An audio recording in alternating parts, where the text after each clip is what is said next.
Good morning, everyone. It is Sunday, Sunday, Sunday. That's right, guys. Another Sunday, another Denims this camera being too big day. Good morning, everyone. I hope you guys are all having a great Easter so far. I actually have never celebrated Easter, so I don't know what people do. But I hope you're doing the Easter things and you're getting the eggs or something and bunnies or something like that. I don't know. But rising from the dead mostly. Oh, okay. All right, that makes sense. But good morning, everyone. Good morning. I'm laying so many eggs right now. Oh, I put an egg in my ass. I think that's right. Oh, okay. Whatever you guys do. I hope you guys are having a good time. I have great news on this wonderful Easter. Donald Trump hit us with the funniest thing he could have possibly hit us with, and that is a praise Allah. And I know what you're thinking. You must be joking. No. No. But also, no one has seen Trump in some obscene amount of time. GULPA. So it's possible that an intern got his computer and put that on there. But I guess we'll find out.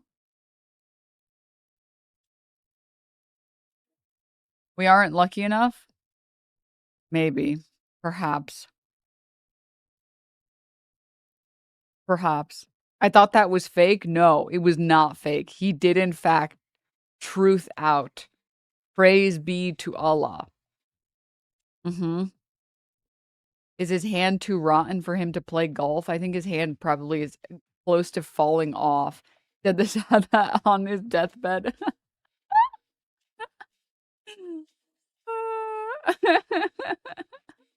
On Easter, no less. This is biblical. This is diabolical, is what it is, dude.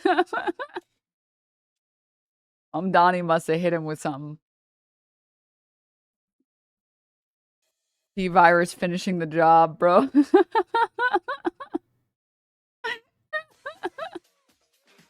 And in the Lego videos, this guy's so being purple is so crazy. Well, anyways, we're gonna talk about that. Next, all right. I wanted to talk about the current reporting that I've seen about potentially the fact that we found the pilot and we've evacuated them. But I've only seen, I think, Trump saying that. So,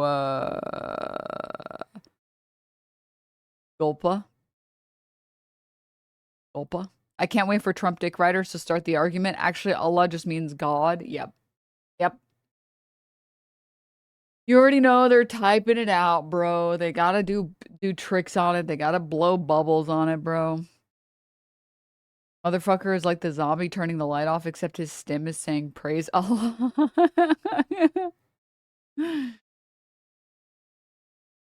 All right, so wanted to do that. And then maybe if we're feeling fruity, we could watch a Jubilee video. Maybe. Perhaps. All right? Perhaps. For chance. And then I have a fun segment to go over with you guys. And then game. Guys, I think we can finish. I think we can actually finish Resident Evil today. I think if we power through, we might be able to finish it. Finishing a game? We might actually be able to finish it. Dude, it'll be the first game we finished on stream in, like, I think forever. Yes! Sometimes I bought the Resident Evil games, and I started 2 because of you. First horror game, GULPA. You've been saying this for a week? Okay, well, I didn't know how far in I was, but Cat confirmed that I'm pretty close to the end. More Leon today? When are you finishing Marvel Rivals? Listen, I got Celestial, okay? I basically beat that game, alright? Alright. I'm sorry, getting to Celestial was so difficult. So unbelievably difficult. I was like, okay, that's enough. Eternity, maybe next season. Maybe Eternity next season, all right? All right. Will we still get gaming when you finish Resident Evil 9? I mean, I was kind of thinking about going back and doing the other one. Resident Evil 9 isn't even that scary. Yeah, but I'm a little bitch, is what you failed to consider. Dumbass, idiot, fool. But maybe we can go back. I'll gift 100 subs right now if you do a backflip. Right now if you do a backflip.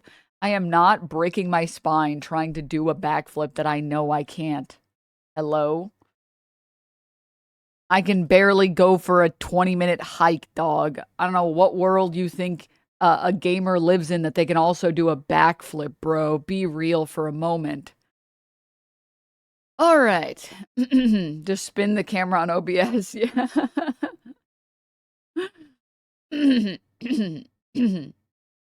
Do a wheelie. So true. So true. Okay. RE1 Remake is my favorite, though the camera angle difference much be jarring. I wonder if they'll remake 5. Because don't get me wrong, I think RE5 is still playable today. But the graphics do look a little shit. I feel like it just needs, like... I need, like, tea so badly. I don't know what's happening where as soon as I need to start talking on stream in the morning, my throat is just destroyed. Will they remake 6? I remember 6 still looked pretty good, but I might just be misremembering. It just needs like a slight like retexturing, I think. Maybe like a couple more polygons. The hard part of remaking RE5 is the racism. Stop. 5 is the village. 5 is Shiva. 6 has problems far beyond the visuals. No, 6 is great. I don't care if people dislike 6. 6 always will have a special place in my heart, okay? 6 was ass cheeks. Well, the problem is people played 6 like it was a Resident Evil game, and instead of playing it like it was a Michael Bay take on a Resident Evil game. Okay. All right. 6 never happened. Yep. No. Wrong. It's like people watching Twilight and being like, oh, this is going to be a wonderful romance movie. It's like wrong. It's a comedy, idiot. I understand that the people who made the movie forgot to say that, but it's a comedy. So if you don't watch it as a comedy, of course you're going to be disappointed, bro. You have to watch it as a comedy. If you play 6 as like this comedic slapstick Michael Bay video game, it's a lot of fun. It's so much fucking fun. It's like, it's so obscenely stupid and it's so fun. RE6, Merc, No Mercy is unapologetically fun to play. Yeah. Well, you have to understand that when they made 5, they didn't expect 5 to be liked at all, which it kind of low-Kirkuinly wasn't. But then people memed about the boulder punching so hard that they were like, okay, well, we'll take it up a notch. And that's what they did in 6. And then people were like, yeah, this is shit. Yeah, this 6 is shit. It's like, well, I liked 6. I thought 6 was fun. Listen, chat, this is how I judge video games. I judge video games based on, and I judge all media, but mostly video games based on whether or not they're fun. Okay? And I think the problem is for a lot of people, they want whatever game they play to be the game that they wanted, the version of the game that they wanted.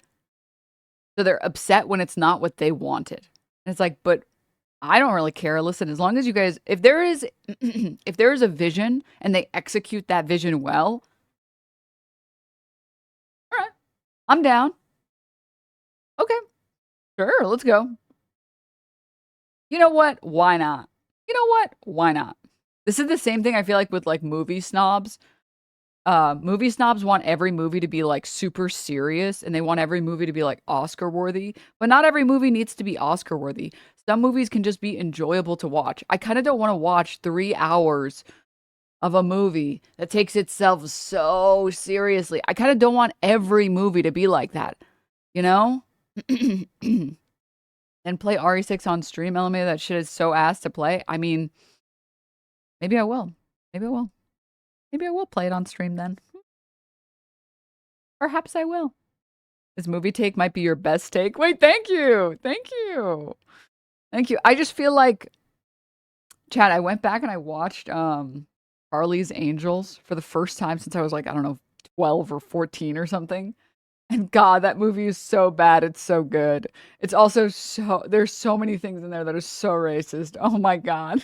I can't believe they brown-faced Drew Barrymore. Oh my God. It was such a different time.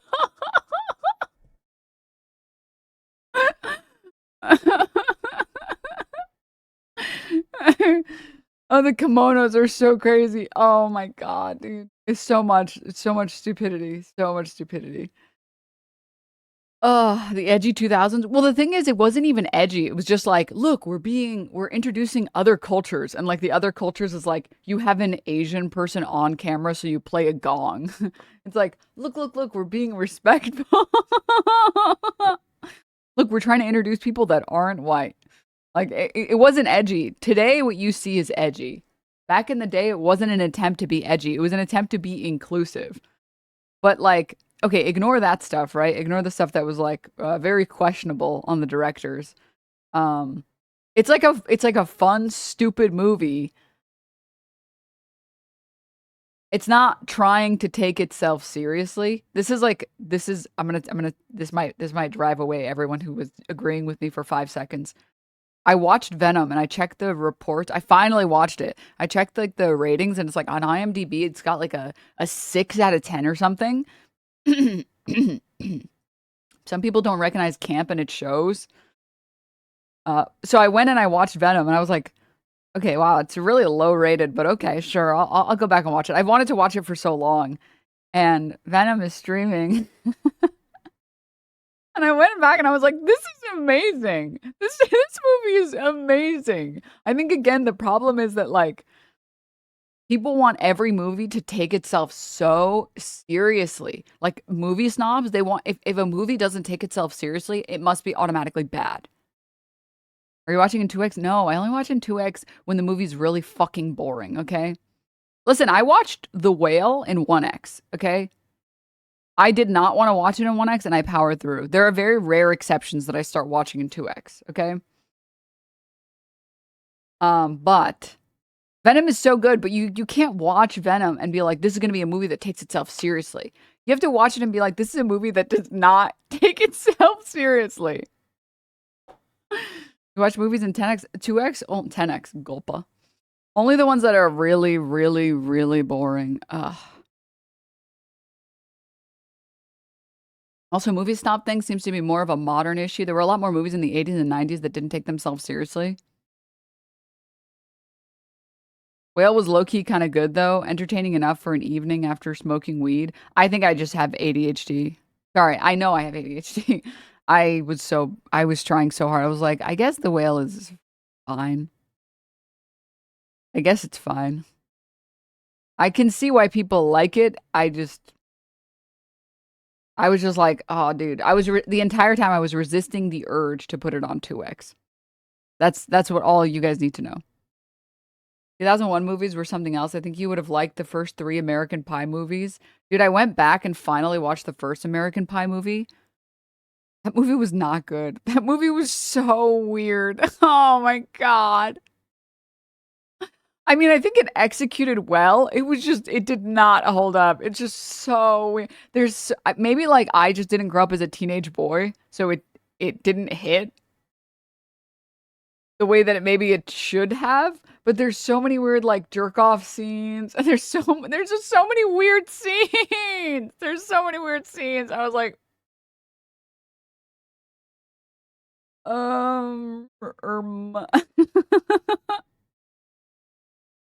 that's okay, I guess. Oh man. American Pie was Garbo back then too. It's where all the incel shit stems from. Well, I don't even think it's where the incel shit stems from, because like the way that the story ends is like they all find love or whatever, right? And like women, it's like this. The moral of the story is women are people, and they like all of the boys at the well, okay, I think one of them that wasn't the rule, or that was not the case. But like one of the characters, I don't remember, he like goes after like the band geek or whatever, and he has like the choice to pick between the band geek who he won't have sex with or somebody else who he will have sex with, and he chooses the band geek because he fell for her. Like, and then they do end up having sex. But I think that's like the point of the point of the movie is like, look, these teenage boys realize women are people.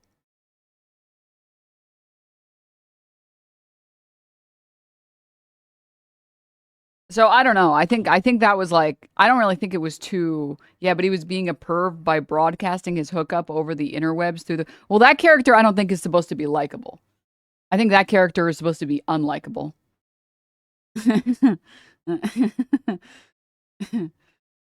I don't think you're supposed to like that character. But anywho, I don't know. It plays for laughs, bro. I'm just saying, I would not play. I would not play that movie for laughs to a group. I would be stressed the entire time. Hold up, let me get.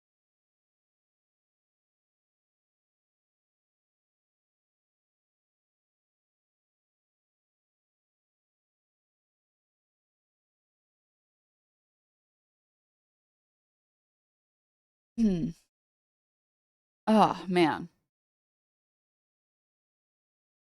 I agree. I'm saying the film just wants you to laugh at it. That I agree with. That I agree with. That I agree with. But all of that was just to say, I will say, I think that like a lot of media would be improved, or your enjoyment of media would be improved if you allowed create the creative direction of whoever was on the team to sway you. And even if you have preconceived notions about what the game or movie or show should be, you should let the creative direction flow and then enjoy it as it is, right? Creative direction. What about profit? Have you seen Airplane? No, I haven't. Did he really say praise Allah? Yes. Yes, he did. We're going to get to that in a moment. We're going to get to that in a moment. But that's my personal 2 cents. But and to be clear, I get it. I do.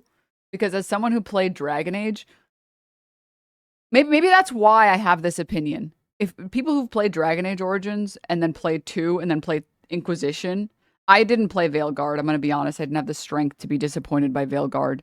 I can't do it. I've heard some people say it's good. I've heard some people say it's bad. I just don't know that I have the heart in me to.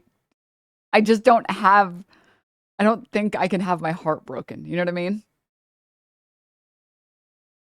But Dragon Age is one of those games where like the series, it changes so dramatically game to game. So like Dragon Age Origins, I think everybody agrees is like a great game, excellent work of art. But I've met people who like, and you'll never believe it, Dragon Age 2 more than Dragon Age Origins. And I'm like, what? How could you possibly think that? And they're like, well, I don't know. I like that they do this. I like that they do this. I really like this. I really like this. I'm like,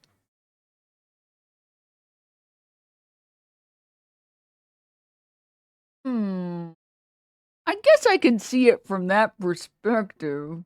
But as like a mage who really liked the combat in Origins, I was so frustrated with the combat in 2. But I will say what they did with the dwarf, like the not like level, the area, I guess. I was like, I like it. I like what the direction they went with the blight. I liked it. I thought it was good. And then they changed it dramatically again in Inquisition. And I was like, ugh, mages were OP as fuck in Origins. But that was the point. Sorry, for anyone who doesn't know anything about Dragon Age, it's a universe where like there's this thing called the Blight, which threatens like all of humanity. And the only people that can defeat them are this group called Wardens. And also, yeah, there are some dragons and stuff. And the Blight is just like, I guess like zombies. It's just like possession. It's like this dark force that possesses and corrupts. Um, and it's really good. Dragon Age Origins really good. They really should remaster it. A remastering of that game that just like it's like a visual remaster. They changed nothing else would be amazing. And then there was one other thing. Wait. Asmongold has the blight. Yes. Yes, correct. Correct. Wait, there was something else I could say. Oh, yeah, right. And mages in this universe are so OP because there's like blood magic and dark magic. Like magic in the Origins universe is so strong that if you are born as a mage, they throw you and lock you up in a tower and they keep like a vial of your blood to kill you if you ever get out of control. Because you're so OP as a fucking mage.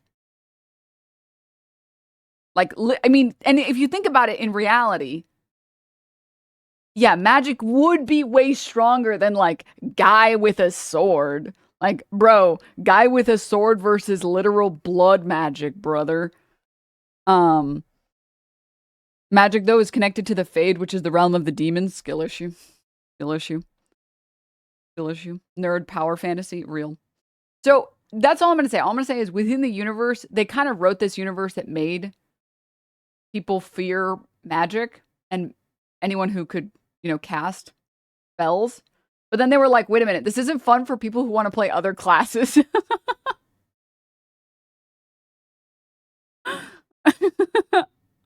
So we gotta balance it to make the mages weaker. Which was upsetting for me as a mage, okay? All right, as someone who likes magic, all right, and wants to play a mage anytime I can. Like, but I don't want them to get nerfed. What the hell? Oh. But those are my gear. Oh. Oh.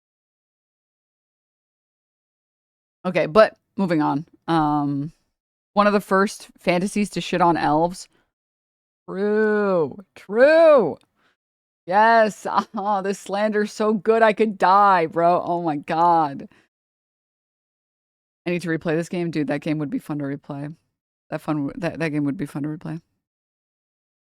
Sorry about talking about stupid nerd shit for 24 hours. Oh, and you know what I will say? By far, out of all media that I've ever consumed, usually I feel like dwarves are lame. I'm sorry. I'm sorry to be a, hater. It's like, oh, we can do metal and blacksmithing and we live in caves. I'm like, let me guess, you drink beer. Oh, surprising. I'm going to be honest. I've never cared. I've never cared for it. But Dragon Age? Whoa. They did a great job. That is the first piece of media that's made me be like, dude, rock and stone. No. Like, I get it. No, I get it, dude. No, the beard is coming in nice. Yeah. Uh-huh. Oh, you're a blacksmith? That's cool. That's actually really cool. No, that's cool. That's cool. Yeah. So that's what I will say. That's what I will say. As a Scot, I take offense.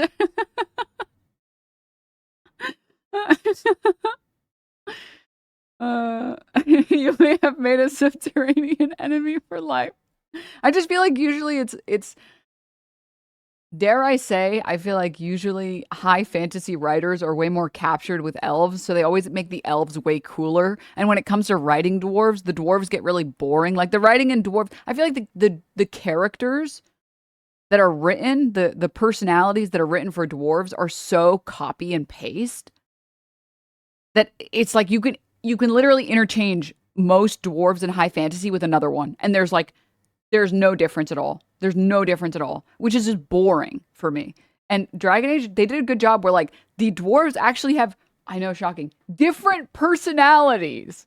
They aren't just all the same. It's like, thank you, fucking finally. Oh, yes. Thank you. Oh my god. All right. Esoteric ebb, dwarves are dope. I haven't heard of that.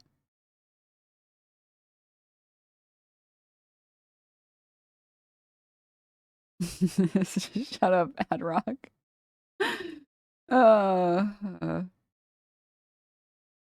Trump doesn't drink alcohol or eat pork. Secret Muslim confirmed.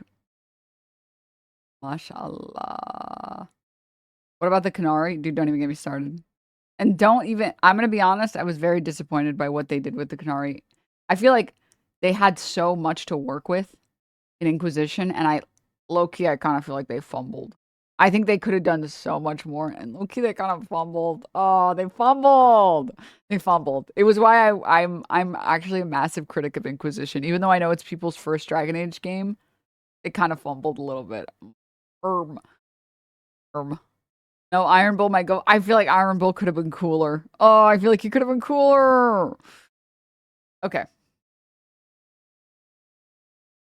Wrap up that talk. Why was I talking about?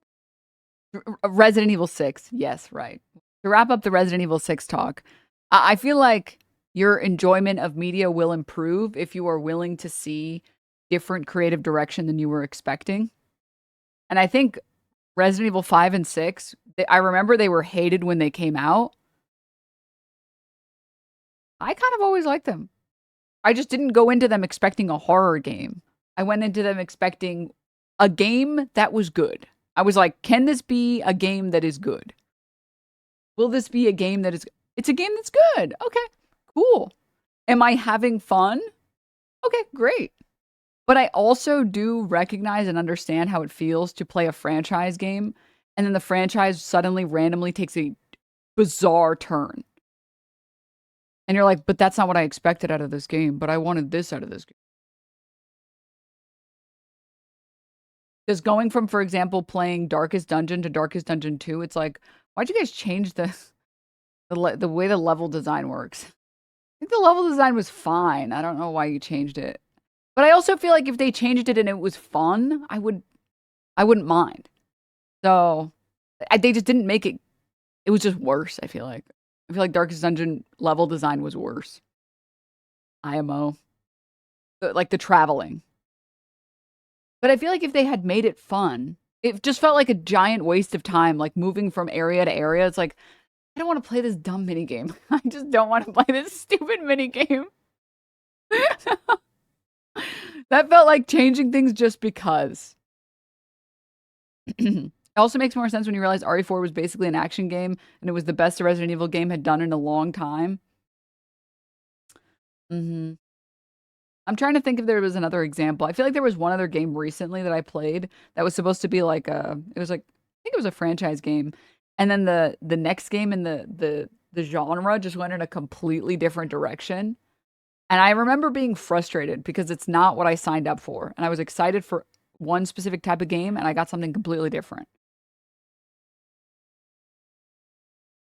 But I feel like most of the time, usually the direction is fine. You can change it. Saints Row. I liked Saints Row 4. I did. I'm sorry. I liked it. I feel like most of the time I'm willing to deal with a game changing as long as it's changing for the better or it's changing in a way that's interesting. I tried to play Dragon Age. I made my character black and her parents were white. It made me so mad. I never played again. LMAO, that's crazy. That's crazy. Oh my God. That's insane. That is fair and valid and real. I'm not gonna lie. That's crazy. I did not. I didn't try doing that, so I didn't know. Oh, yeah. I'm blanking on exact examples, but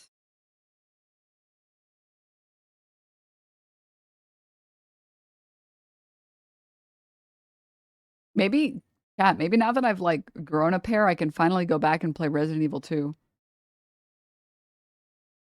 Maybe I can finally do this. Maybe I can finally back up and do it. But anyways, moving on from all of this, let's get into the news, shall we? Enough gaming talk, fucking loser. But to be fair, I'm kind of allowed to talk about video games now on stream because I play them on stream.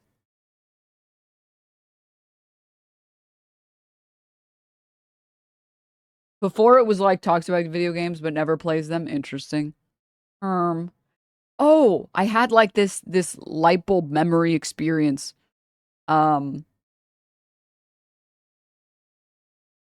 there a game that you played on a boat? I have a vague memory of playing like on a Nintendo DS or something and playing a Resident Evil game on a boat. No, there are no boat games. Revelations 1. Is that... Do people hate that game?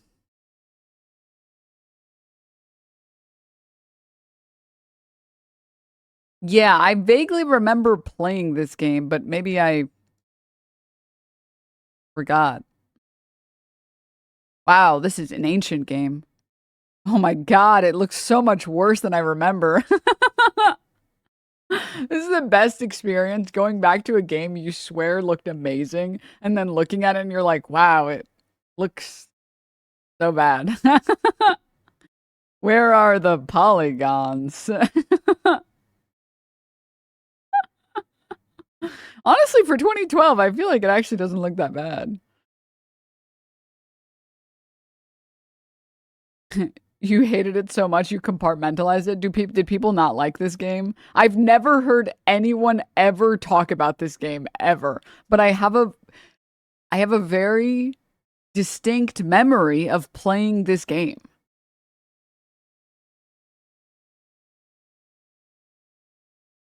I remember Revelations getting a lot of hate. I'm telling you guys, I feel like Resident Evil is a lot like it's a lot like Pokemon, where a lot of the games that come out, when they come out, everyone's so fucking mad about them and they're like, this game fucking sucked. It's so bad. Why would they do this? And then give it like 5 years and people are like, that game actually is kind of a masterpiece in its own regard. Actually, it's not bad. Actually, it's bad. Actually, but not bad. Happens a lot. No, every Pokemon game since 2003 has been trash. Okay, you're just a hater then, that's fine. But I remember my first Pokemon game, I got Pokemon Black or Pokemon White, I don't remember which one. And I remember like this was my first introduction to Pokemon ever, and I just saw and I had so much fun playing it because I don't enjoy video games based on whether or not some guy under the handle Debbie Chan tells me to hate a game. And I remember playing it and being like, that game was a lot of fun. And I remember going online and seeing people were like, why would you make garbage a Pokemon? I fucking hate you, Pokemon. I hate you, Nintendo. I'm gonna burn everything I've ever owned Nintendo related. Why would you make ice cream a Pokemon? I hate you, Nintendo. I was like, I don't feel like that took away from my game experience, but I guess if you just hate Trubbish, that's okay. I don't know. I think Trubbish is okay. I don't know. I felt like I thought it was okay. Poor Trubbish. What? Grimer and Muck are literally pollution? Okay, so aren't there like who cares? Why is that bad? It was fresh, no returning Pokemon. Yeah, and then sorry. Oh, that's probably why people hated it. But then why do people hate the ice cream Pokemon? They're like, Pokemon are supposed to be like animals. Like, Pokemon aren't real, bro. I don't know how to tell you this, man. They're not real, bro. They're fake. You're like, oh no, they have to be animals, bro. Bro, it shoots lightning from its tail, bro. It's not real. I'm sorry. Hello? I'm sorry, you have a pet that can shoot lightning from its tail and breathe fire? Oh, that's what I thought, bitch. It's magic, dog. And you draw the line. You're like, a cat that can breathe fire. Realistic. A rabbit that's made out of electricity. Realistic. And ice cream with ice powers? We've gone too far. We've gone too far. We've gone too far. It's like, I thought the game was fun. I thought we were judging games based on whether they were fun or not, man. She came down in a bubble, bro. Yeah, and then like, how do you say that when like, what is it called? What's the Pokemon? Geodude exists, bro. Like, okay. What the, yeah, I like how like ice cream is too far, but then Pokemon fans will look at what Jinx, the blackface Pokemon, and they're like, yeah, it's okay. Yeah, it's okay. What? What? What the fuck even is Doug Trio? That's what I'm saying, bro. That's what I'm saying, man. Oh my god.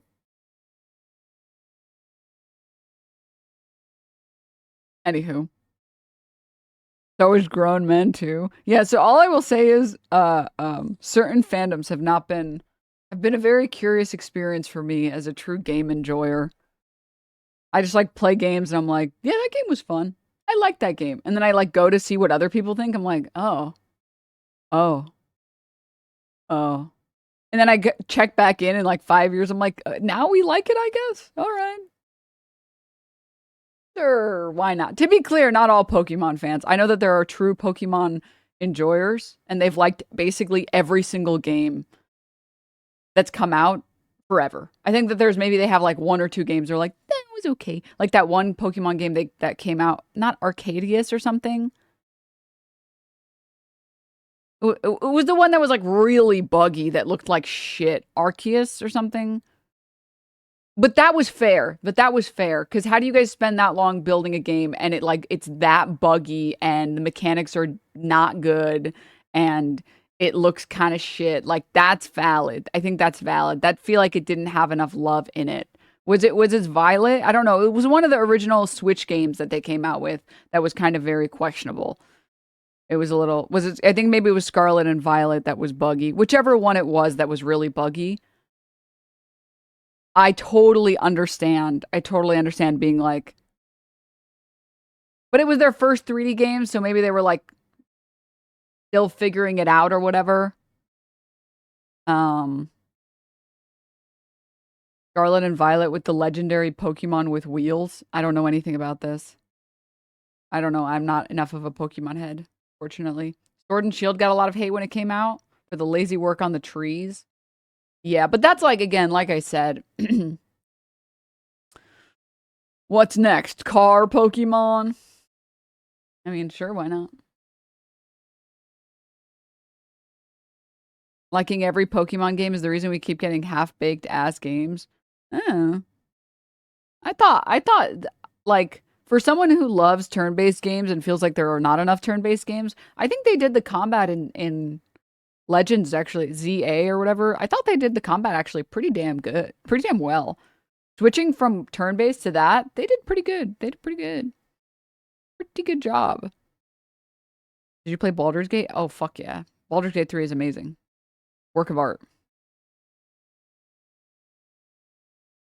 Today is just like a gaming, I guess, yapping. Eat your slop. To be fair, though, I kind of do agree with that person who just said that about Pokemon, because Pokemon fans will drop like $500 for like a keychain. Like, and I guess when you have a fan base that will buy and play every game, regardless of how shit it is, I totally understand wanting more and expecting more. That seems fair. That seems valid. That does seem valid.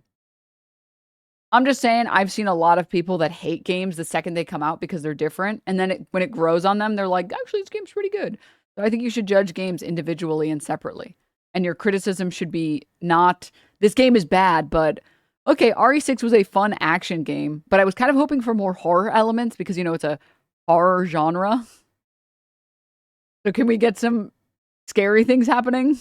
And then like Resident Evil 7 was like, it was insane. All right. RE6 is not a good Resident Evil game. It's an okay game. Well, maybe one day. We aren't shit talking Copia right now, are we? I got that game and I still haven't played it, but maybe one day we can play RE6 on stream and I can show you guys all the things I love about the game and I can convert all of you RE6 enjoyers.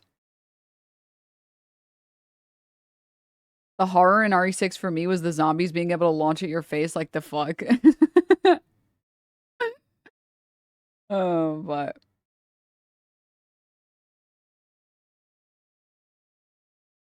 that's enough yapping about some stupid gaming stuff, you fucking nerds, you dweebs. Okay. We have a lot of stuff to get to. First and foremost, enough edging. What do you mean I open Twitter? I don't go on Truth Social. Sorry, I'm not a real patriot. And I see that Trump actually posted on his Truth Social, Tuesday will be a power plant day and bridge day all wrapped up in one in Iran. There will be nothing like it. Open the fucking strait, you crazy bastards, or you'll be living in hell. Just watch. Praise be to Allah, President Donald J. Trump. What?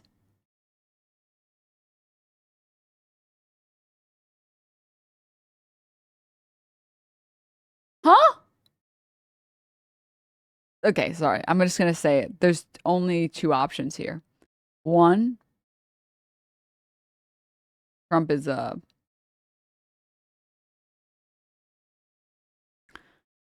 someone else picked up the phone.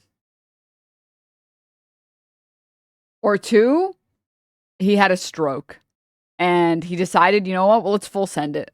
Let's full send it. Let's full send it.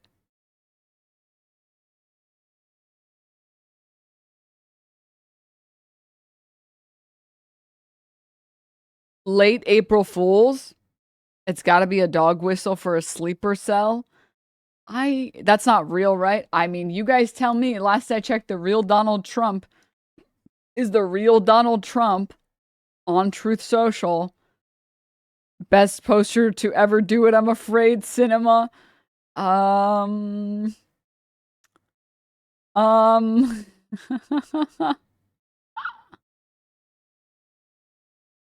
I don't even know what to, like, between the open the fucking straight, you crazy bastards, to praise be to Allah. Like, I am, okay, giving the most generous reading possible.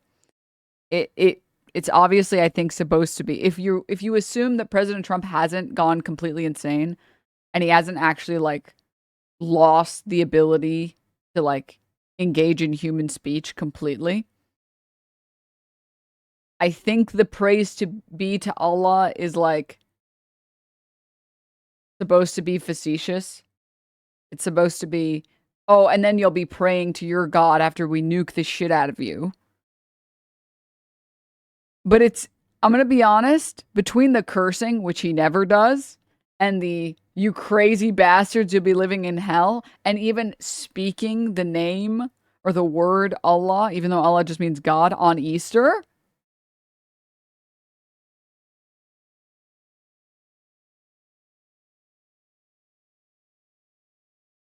I'm telling you, he wanted a graceful exit without humiliation by saying that Iran wants to talk the whole time and they didn't give it to him, so he's pissed now that he can't take humiliation. He might just use a nuke or invade just to not lose. Also, capitalizing Allah properly. Interesting. Is Trump going on his Fetterman arc? I don't know. But the problem is that you have to understand hogs in the wild. They even see the word Allah on Easter, and I think that they'll lose their shit.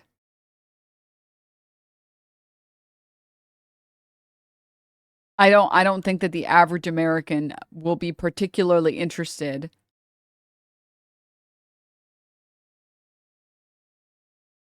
in seeing this. You have to understand the average hog is actually genuinely a fucking snowflake.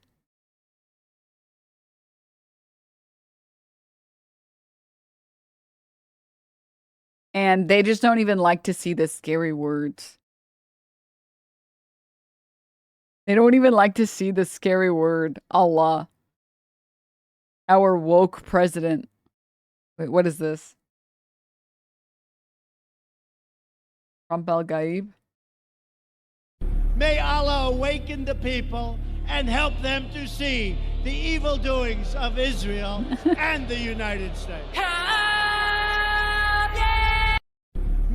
This one's AI, right?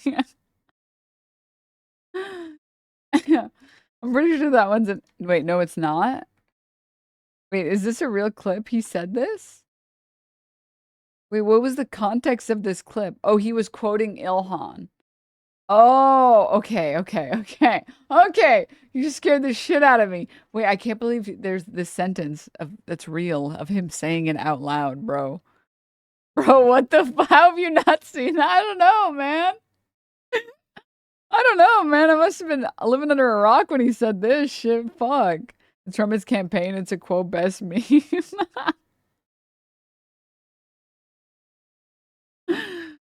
Oh my god.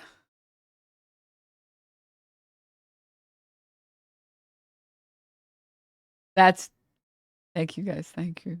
Clearly doesn't watch enough Hasan, so true. So fucking true. Hasan plays this clip all the time. Sorry, I'm too busy playing video games, bro. I gotta climb. Got turned into a meme after Dune 2. I feel like maybe I haven't, maybe I've seen it. Maybe I'm hallucinating having seen it.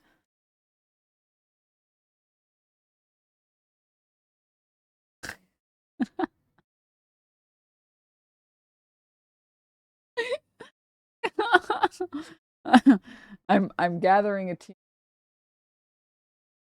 Wait. I'm putting together a team.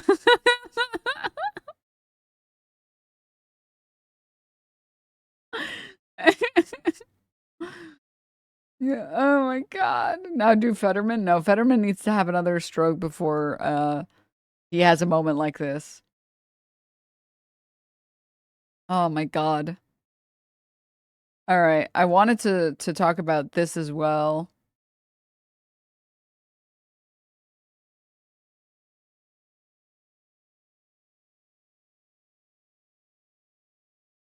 Here we are.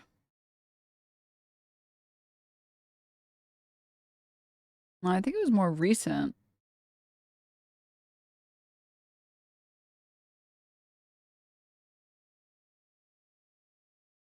Not this. Here, I'll pull this up while I find it.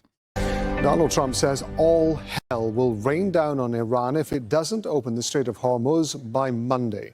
On social media, the U.S. president has said, "Remember when I gave Iran 10 days to make a deal or open up the Hormuz Strait? Well, time is running out. 48 hours before all hell will rain down on them." Israel says it's ready to launch attacks on Iranian energy facilities, but is waiting for Trump to give the green light. Yemen's Houthi group has announced it's carried out a fifth attack against Israel. It says its forces fired a ballistic missile targeting Lod Airport in Jaffa and key military targets. The Yemeni armed forces, with God's help, carried out their fifth military operation, using a fissile ballistic missile and several drones targeting Lod Airport in the Jaffa area and vital military targets belonging to the Israeli enemy in southern occupied Palestine. This operation was conducted jointly with the Islamic Revolutionary Guard Corps, the Iranian army, and Hezbollah in Lebanon, and it successfully achieved its objectives. And in Iran, the search for a missing U.S. weapons officer is about to enter a third day. The F-15 jet they were in was shot down over the southwest of the country on Friday. The pilot was rescued soon after. Now, we're going to be live this hour in Amman, Doha, Beirut, and Tehran. Mohammed Val is in the Iranian capital for us. How is Iran reacting to these fresh threats from Donald Trump? Well, we don't have a fresh statement or reaction this afternoon or today since that latest tweet by President Donald Trump renewing the threats on Iran. But it has been talked about over the last few days. Iranians have been talking a lot.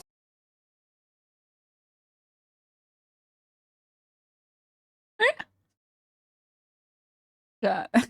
There are a couple really good trollers in chat, and this is one of them. Take notes, chat. Take notes. Write this down. I prefer Denim's commentary over Hasan. Politics is similar, and I don't want to get too invested in a tall guy because due to cardiovascular issues, they don't tend to live very long. I don't want to go through the loss of a favorite streamer in my lifetime.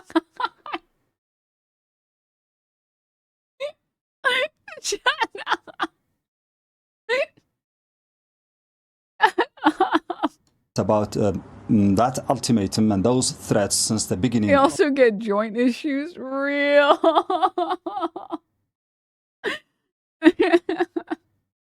Of the since the first warning from Donald Trump just a week ago. I'm just saying. I'm also not having insane cortisol spikes. That's all I'm saying. So they are saying that they are ready for anything that Americans are threatening to do. They have already seen some of that. They have seen attacks on their power facilities over the last few days. So some of what he threatened, they say, have already been underway.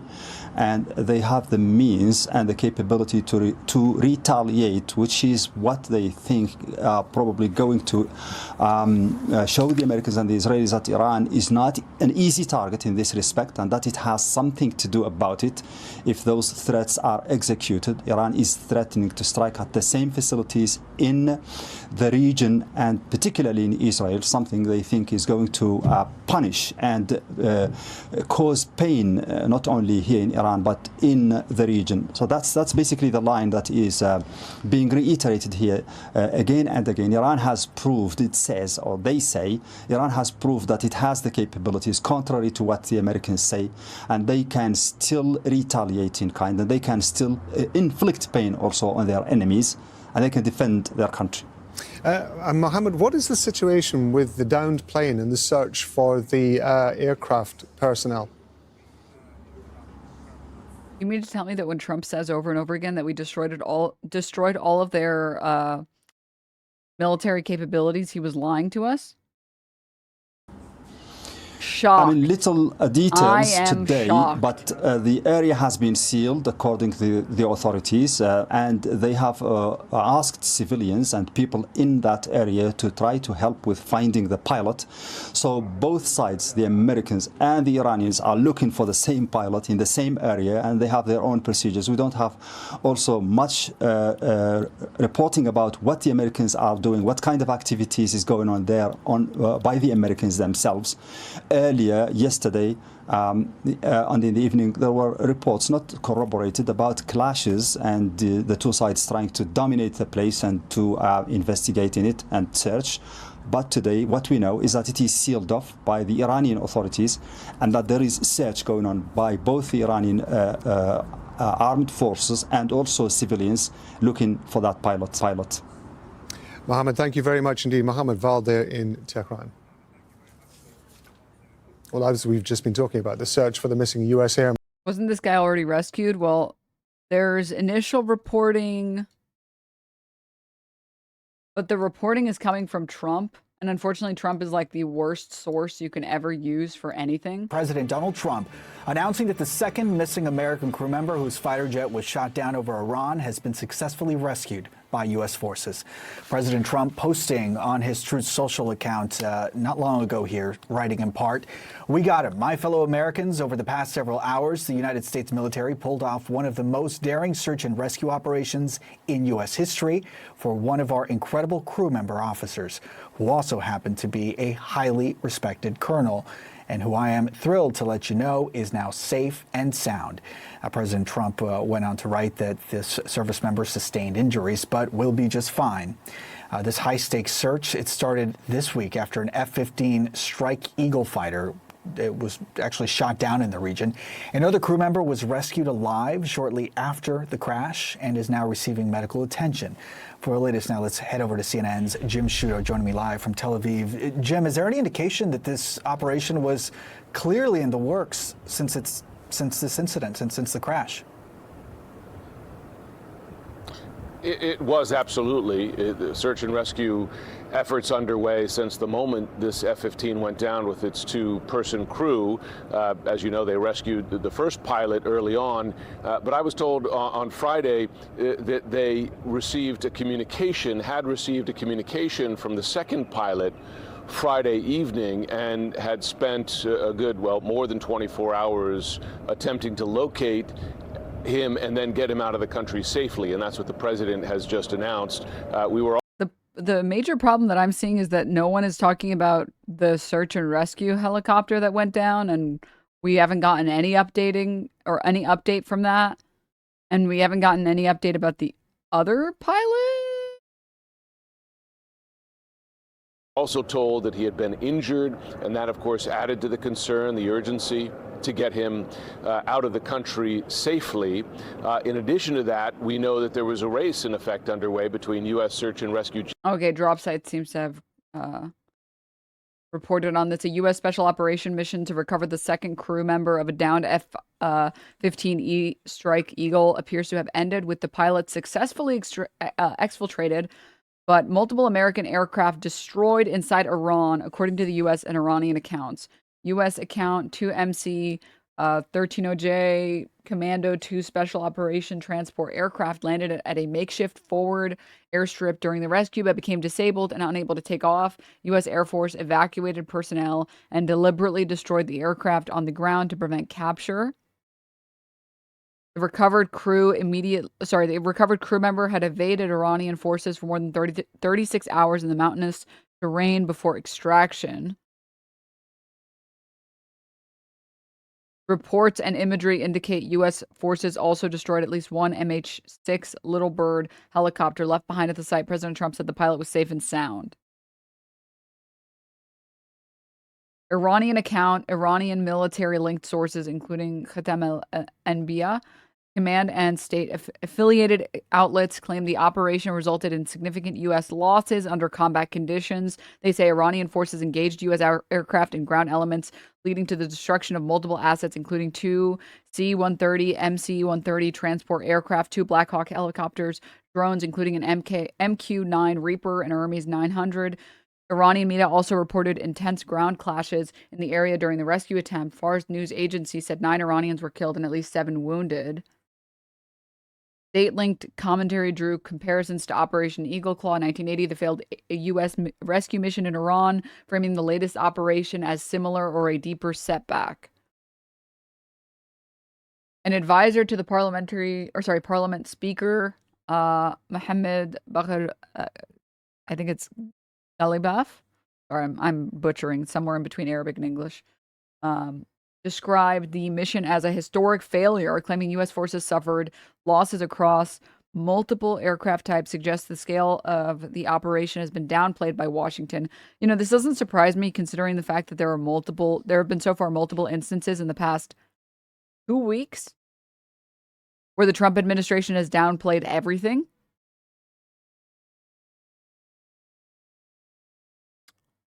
So,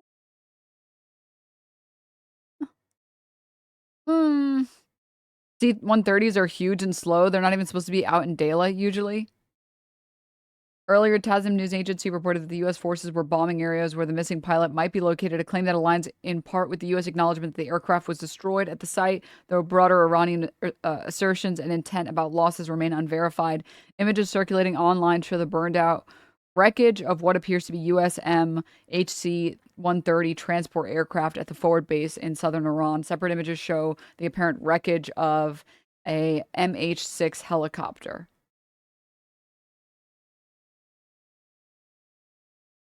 Yeah, it's someone who knows a lot about helicopters.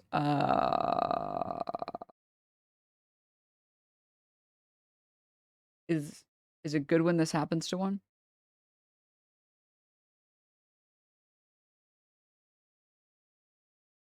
Yeah. Oh, okay. Whew. For a second, I was worried. Teams and Iranian authorities, the military, who were attempting to get to him first. And you even heard Iranian state TV encouraging residents in the area to locate him, offering rewards to locate him, and report that location to the authorities. So this is a race, in effect, that U.S. search and rescue teams won, and a difficult one, because these search and rescue operations, although the teams are highly trained for this, they're dangerous because you're putting a lot of aircraft over hostile territory, and many of those aircraft, the helicopters involved in the extraction, the fixed-wing aircraft involved in locating the pilot, they fly low, and they fly relatively slow compared to the jet, for instance, the F-15, which was shot down. And Iran, of course, demonstrated its ability to threaten aircraft, taking down that F-15 and also taking down an A-10 Warthog, as it's known, in that same 24-hour period. So this is an enormous relief, certainly for the pilot's family, for the military. I am certain for the other member of that F-15 crew, who I'm sure spent. To be clear, I do agree with chat on the fact that if Iran had captured the pilot, I don't know why they wouldn't parade him around. Maybe they think it would do more harm than good for the cause, or maybe they think that it would alienate Americans against Iran and pro, like the war. But I do agree that, like, if they had captured him, I think they would be boasting about it. The hours leading up to this rescue, wondering if his co-pilot or really weapons officer would come out alive, and we now have that good news. Yeah, it's a wonderful outcome, especially for the family of this service member. Without a doubt, the president writing that all Americans, regardless of their party, should be proud of this moment. So there is that. However, the war rages on, Jim. So based on what you're hearing there in the region, what happens next, especially as we continue to look at this current deadline that President Trump set for Monday for the Strait of Hormuz to reopen? Yeah. Well, the president has said that this operation will not affect U.S. war planning. And as he said in his address to the nation 2-3 days ago, that he said there were 2 to 3 more weeks in the war. Now, we should take both that timeline and his latest threat to Iran with something of a grain of salt, because he has put out a number of deadlines, red lines, etc. That he. Yeah, I agree. We're being a little generous calling bombing bridges and school girls war planning. He hasn't met on those timelines, right? So that timeline could slide. But at a minimum, the president is saying that he's trying to apply more pressure on Iran to open the strait, which of course is affecting international oil markets. And it's somewhat contradictory again to his speech to the nation, because you'll remember in his address he said that the U.S. doesn't care about opening the strait because it has enough of its own oil, and he intended to leave that to other nations. But here he seems to be putting 1 second. Getting some water. Himself back in the game, as it were, to try to pressure Iran to open the strait to allow shipping. But I will say this, that we know from both its continued ability to target countries such as Israel, as we see air raid warnings here quite frequently, as do Iran's Gulf allies. You know from Iran having been able to shoot down these 2 jets, but also our own reporting that U.S. intelligence assessments show that Iran continues to have missile capabilities, that it still has an ability to fight back, right? So any sense that this war might be over soon and decisively, there's really not a lot of evidence of that right now. I want to head over now to retired U.S. Army Major General Mark McCarley. He's a founder of the legal firm McCarley and Rosen. Come back to this fucking copy pasta. Thank you so much for joining us, General. I'm wondering if I could just get off the top your reaction to this news from President Trump that the service member has been rescued. As a service member and a U.S. citizen, I am totally elated. This is a wonderful outcome in what could have been disastrous for the U.S. in terms of the global perspective. I mean, is it? It kind of already was fucking horrible, considering that we lost, what? Potentially 2 C-130s, an F-15, 2 Black Hawk helicopters. Even if the U.S. destroyed them on the way out, that's still military equipment that we just fucking lost for no fucking reason, because they were able to shoot down one. Like, they got 1 F-15 and we gave them another, what, $1 billion in military equipment in a day? Like, I don't know if it's a massive victory the way that this guy is pretending like it is. That kind of firefight, 100% there were additional casualties as well. Also, apparently losing the secret FOB we had in NW Iran just for 1 guy. Yeah, what did the U.S. get for losing all of that? Like, I don't understand what exactly we've won. Yeah, but the Dow. Also, sorry, I just saw this. Firepuff, thank you for the 22 months. Can you check out this clip, Denim? Wait. I maybe saw this. Started seeing anti-vax stuff and felt off. Years later, Twitch recommended Denims, and she undid their propaganda about true progressivism for me and gave me a positive view of you. Then October 7 happened, and I gave you a shot. That's so funny. I love how, like, because I have hate. Denims truthers, rise up! Yes! Yes! Rise up!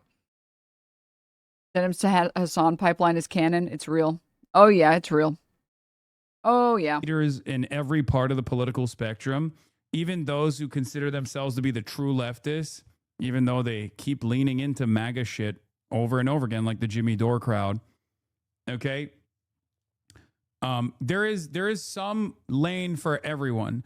If you're if you're looking for outside of the box thinkers or whatever, and you fall down the Jimmy Dore Nico House pipeline, and you don't realize that they're just like straight up serving you MAGA propaganda over and over again, you're like, oh yeah, that does make sense. He must be too palatable. Meanwhile, if you look at the real world, if you look at like the actual politicians and mainstream news, and even on the internet, everyone's calling me a fucking terrorist. I think the problem is once you realize if you have any brain cells at all, like literally any, and you try and make reasonable criticisms of people, which is different from making jokes about people. I think jokes can be basically as unserious as you want. You quickly realize that like the whole like Hasan is a terrorist. Hasan is a terrorist sympathizer makes no fucking sense at all. Like literally none. And I feel like that's the same with like all the leftist spaces and all the leftist creators. A lot of it is literally because if you actually had to attack what leftists say, you would have no arguments. That's why they just call Miss Rachel a fucking anti-Semite. Because if you were going to actually criticize Miss Rachel, what would you say?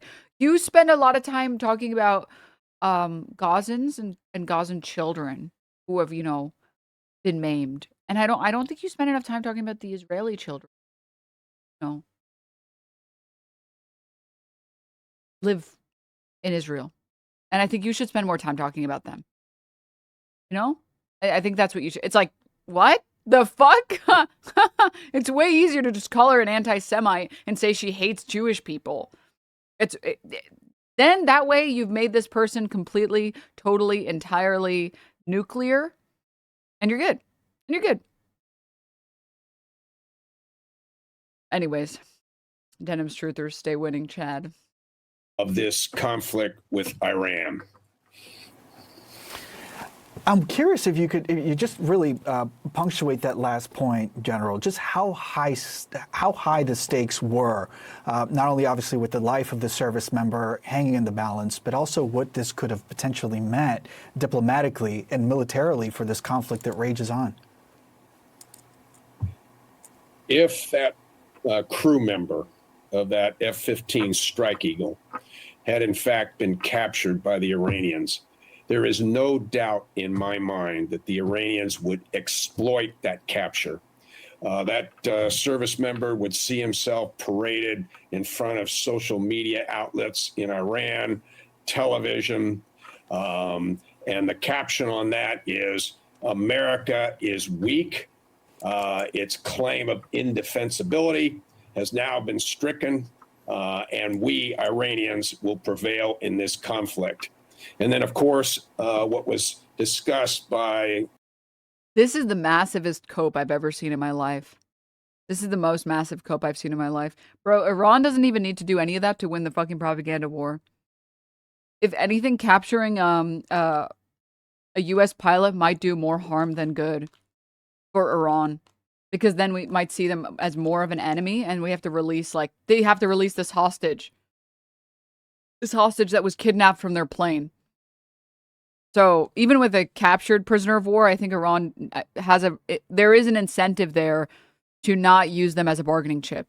Because what they really want, and what any nation should want, is Americans to hate the war that they are currently in. Massive unpopular sentiment among Americans about a war that Americans are in is unbelievably useful for the nation that America is going to war with for no fucking reason.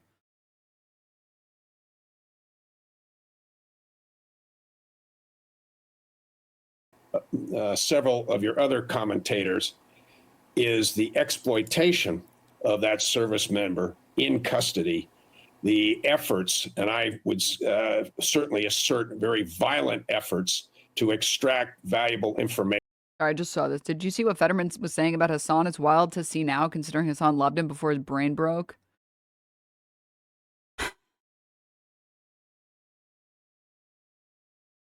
No, I didn't see it. You guys can link it if you want. I legit got recommended to you on Twitch with all that fake left understanding and watching you change things. Thanks. What the hell, Firepuff? Thanks. Yeah, I just I will say one of the things that makes me very happy to see every time I see it is when people come from YouTube, from some random YouTube slop, and they come in and they type like a first message that's like, "You're a fucking horrible person." And I'm like, okay. Anything else? You gonna grab some popcorn, take a seat? We got shit to talk about, so if you're done yapping. And then by the end of stream, they're like, actually, your stream's pretty good. Actually, I was pretty valued. No. I think they maybe like that YouTuber maybe like lied about you a little bit. Like actually you're pretty reasonable.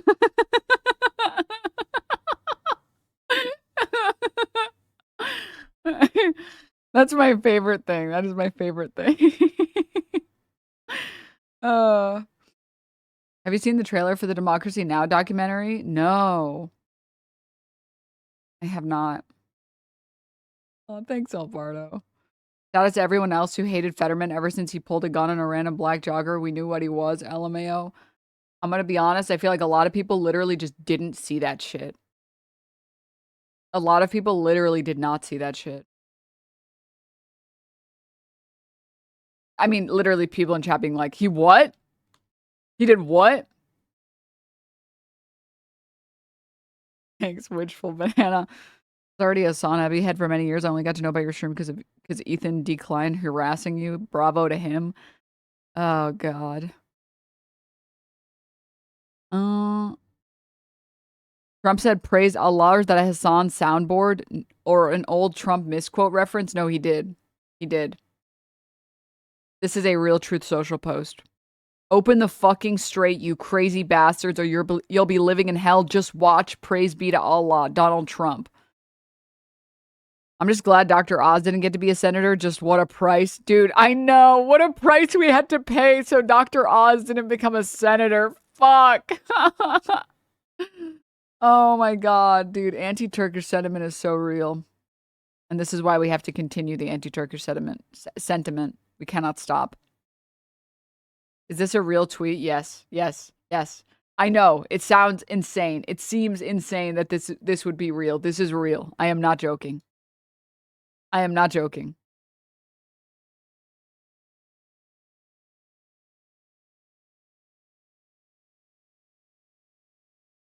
Thank you, Nunfo. All right.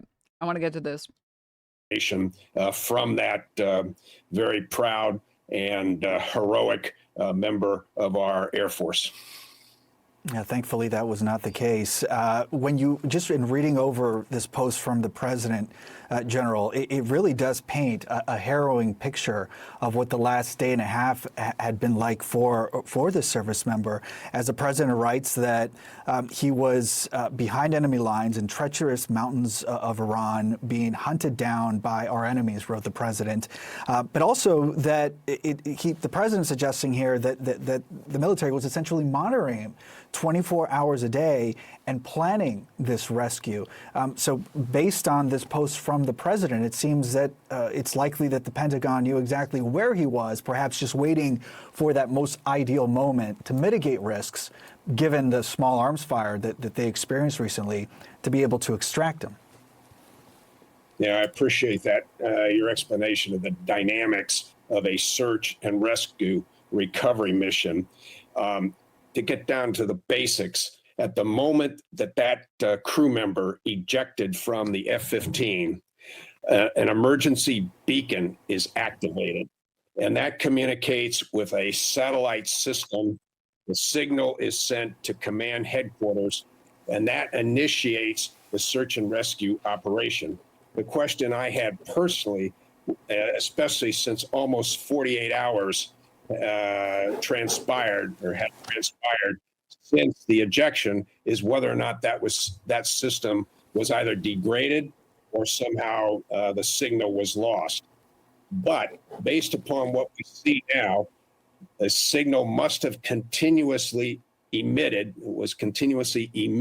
information about the location of this crew member, all of this encrypted under some very, very dangerous and difficult circumstances. And you even addressed, and it came up a couple of times, about the geography. My favorite thing about experts in the field that get on CNN or get on CBS or whatever is describing things that are very simple technology that we like, very simple technology we've had for decades, as if they're impressive. His signal was being emitted and it was encrypted. It's like, why are you talking about this like this is like a new invention the past year or something?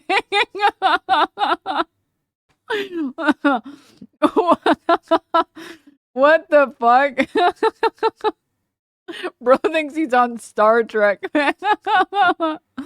My girlfriend lost her phone last week. We found it using similar technology. It kind of gives when you are trying to like buy some random piece of like garbage and they're like,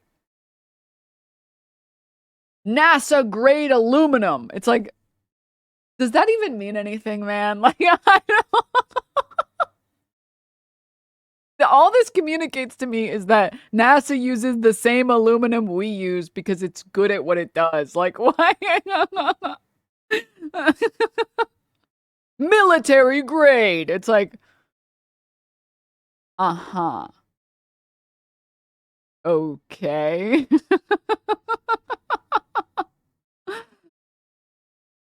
Is it like the scene in Skyfall?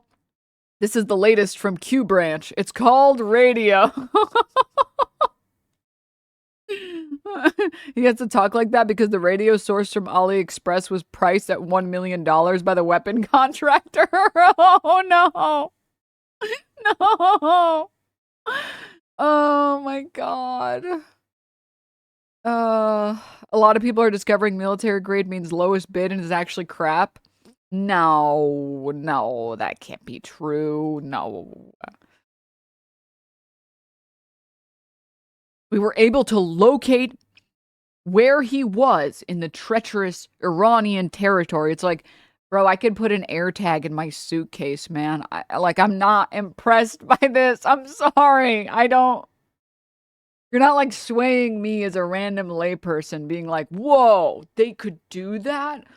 How? It's like, dude, it's this, maybe like go back a couple decades and this was cool before people had like GPS and people had air tags, but like, fuck me, man. Of this particular location. On that west side of Iran, it is mountainous, certainly not near any urban center at all. For anyone that is in a situation such as this crew member. Every pilot is equipped with an AirTag collar. Collar? Hey, yo. Are you trying to get me to like the U.S. military? What the? He's ejected. He's injured. He has very light kit, meaning he has some very few rations, a little bit of water.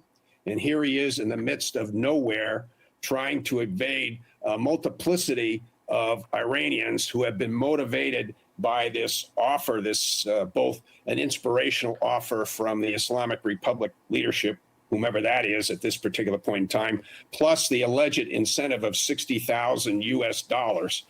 So putting all this together, it was extremely dangerous. And once again, we salute the members of our armed services who conducted this rescue mission and were able to extract this service member.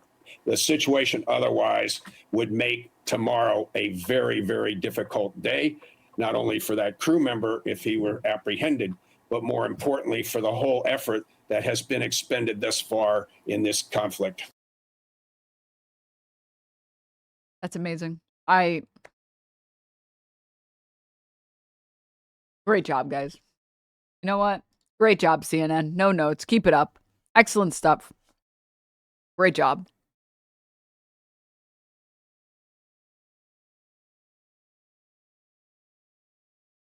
Movie's gonna be shit. He's slobbing on the knob hardcore. Just another day or two, it'll happen again, bro. You know, I have to almost respect mainstream media spinning this as hard as they have and pretending like it wasn't a massive failure that an F-15 got shot down in Iranian airspace and in Iranian territory in the fucking first place. Like, they're not even addressing that. They're like, wow, can you believe that? We sent a fighter jet and they knocked it out of the sky. Why is no one talking about that? President Trump has announced that the US has rescued the missing crew member of a military jet that was downed over Iran in what he's described as one of the most daring operations in American history. Yeah, first jet shot down over enemy territory in 30 years. But we have to talk about how this guy was literally James Bond. The US and Iran had been searching for the airman since Friday after his F-15 fighter plane was shot down by Tehran. Mr. Trump said the rescue involved dozens of aircraft operating deep in enemy territory. The weapons systems officer was aboard a US F-15 that was shot down in southern Iran. A pilot who was also on board was rescued earlier. Let's take a look at what Donald Trump has been posting on Truth Social. The president said, "We got him," before going on to call the... Okay, Chatter, I'm going to believe you because I want to. As a former Air Force pilot, I'll let you know the F-15 pilots are the most annoying to talk to because they can't shut up about how amazing their plane is. I'm going to believe you because I want to believe you. That's pretty... That is some, like, cosmic level comedy. Well, the good news is maybe they'll do that less, perhaps. Rescue, one of the most daring search and rescue operations in US history. The president confirmed BMW driver of the air. No! The second pilot is now safe and sound, before saying this is the first time in military memory 2 US pilots have been rescued separately deep in enemy territory. He then said, "We will never leave an American warfighter behind." Our world affairs correspondent Joe Inwood has the story. It was a race against time, one the Americans seem to have won. Across the... This is really giving the space race. Russia, or rather USSR, literally beat us on every single front in the space race, but we got a guy on the moon first. So somehow, some way we won, even though we got destroyed in all of the other metrics and all of the other fronts. Same shit here. So it's a war again? Yeah, it's a war whenever they want it to be, and then it's not a war whenever they don't want it to be. But it's the same thing. It's like, here's failure, failure, failure, failure. But we got the guy, so it means it was a massive success. It's like, we just lost hundreds of millions of dollars, potentially billions of dollars. And we're going to call this a success? The rocky hills of southwestern Iran. It's like losing the team fight and then you get out. It's like, okay... I wouldn't really... This feels like incompetency. I don't... All right. Local people searched for the missing weapons systems officer. A large reward had been promised. Don't worry, he'll be found, the man says. The F-15E pilot had already been rescued. Now, in what President Trump called one of the most daring search and rescue operations in US history, the weapons system officer has also been found. In an online post, he wrote the airman was never truly alone, as they were monitoring his location 24 hours a day. "We will never leave an American warfighter behind," he added. We lost the 2 aircraft, and in this particular case, fate was on our side, and we've been able to recover all 3 of those pilots. So I think it's going to be a morale boost, but then again, those military operations are going to be ongoing. So we may find disappointment right around the corner. Can I say, pretending to care about Americans in the Middle East, meanwhile Rachel Corrie exists, is like, there's something incredible about that. There's something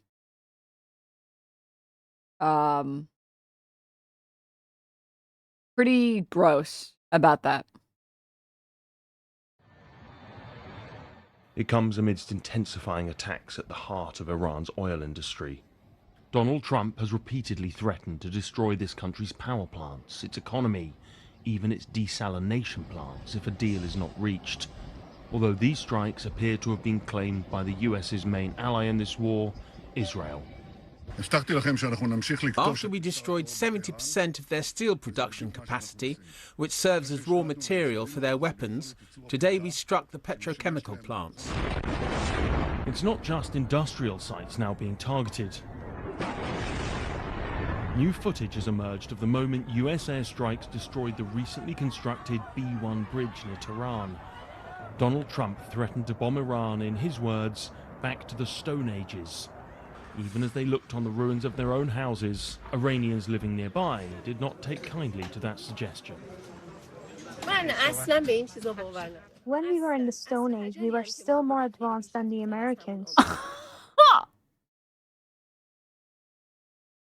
Bro, they pulled a random lady off the street and she's already eating, bro. It's the meme where it's like the guy writing and it's like fire. Oh my god. What do you mean they just pulled one random Iranian off the street and she says, by the way, when we were in the Stone Age, at least we were still more advanced than the Americans. Oh my fuck. When you love your homeland, you'd even love the rubble left from your homes. Earlier, Donald Trump renewed his threats against Iran, taking to social media to say, "Remember when I gave Iran 10 days to make a deal or open up the Hormuz Strait? Time is running out."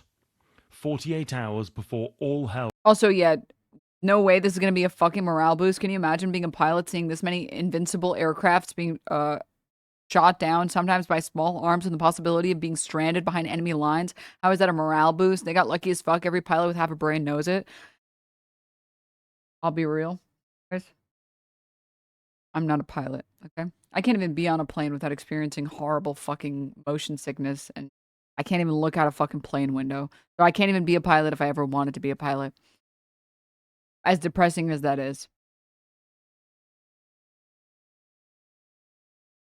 I can't imagine it's particularly motivating to know that if you got stranded, it's like a 50-50, the US saves you, and almost certainly they'll have to destroy a fuck ton of other aircrafts to get you. It's like, oh, okay, so the cost of getting me, now that I'm stranded behind enemy lines, is what? Burning another $100, $200 million, maybe? Uh-oh. Will rain down on them. The Strait of Hormuz is a vital waterway, which has been effectively shut by Iran. Wait. 48 hours before all hell. BBC just whitewashed his tweet? What the fuck?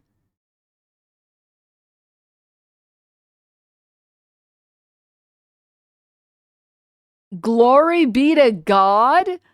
President Donald J. Trump? Excuse me? That's not what he wrote. Excuse me? Oh, different tweet? Yeah, but this video is from recently.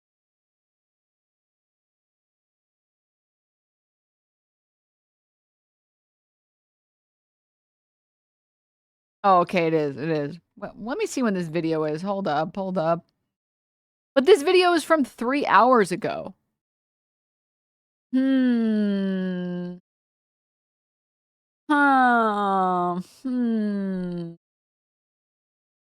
not doing it. Will rain down on them. The Strait of Hormuz is a vital waterway, which has been effectively shut by Iran. The Revolutionary Guards released this footage showing what they say was their 95th missile barrage of the war. This has turned into an asymmetric conflict. US military muscle being met with Iranian economic pressure. It is still far from clear which will prove decisive. Joe Inwood, BBC News. Well, let's get Are you buying in that he might be dying right now? No. Unfortunately, I am aware that evil people live forever. Unfortunately, evil people do live forever. As sad as that is, chat. We're going to put up with Trump for another decade. I don't mean to be the one to tell you guys. Analysis on this operation, how it's unfolded over the past 2 days. With me is Mikey Kay, military analyst for the Security Brief. Hi, Mikey. So this plane was hit, this F-15 was hit on Friday. Take us through the plane and what we understand happened. Yeah, just a quick refresher on the plane. I think we've got a picture of the F-15E Strike Eagle. It's a multi-role aircraft. It's got air-to-air capability, which means it can go after drones on drone cap, which is combat air patrol, or it can do air-to-ground precision strikes. But I think the important bit here is it's 2 crew operated. You've got a pilot in the front, and you've got what's called a weapons systems officer or operator in the back. If you look at the back of that aircraft, you can see red livery, which is the red stripe, and LN. We know that those aircraft have been deployed from RAF Lakenheath, which is near Cambridge in the UK, and they've been in the region. And then when you cross-transfer that with the debris, we know that that aircraft that was shot down, and that crew is likely to have been from RAF Lakenheath.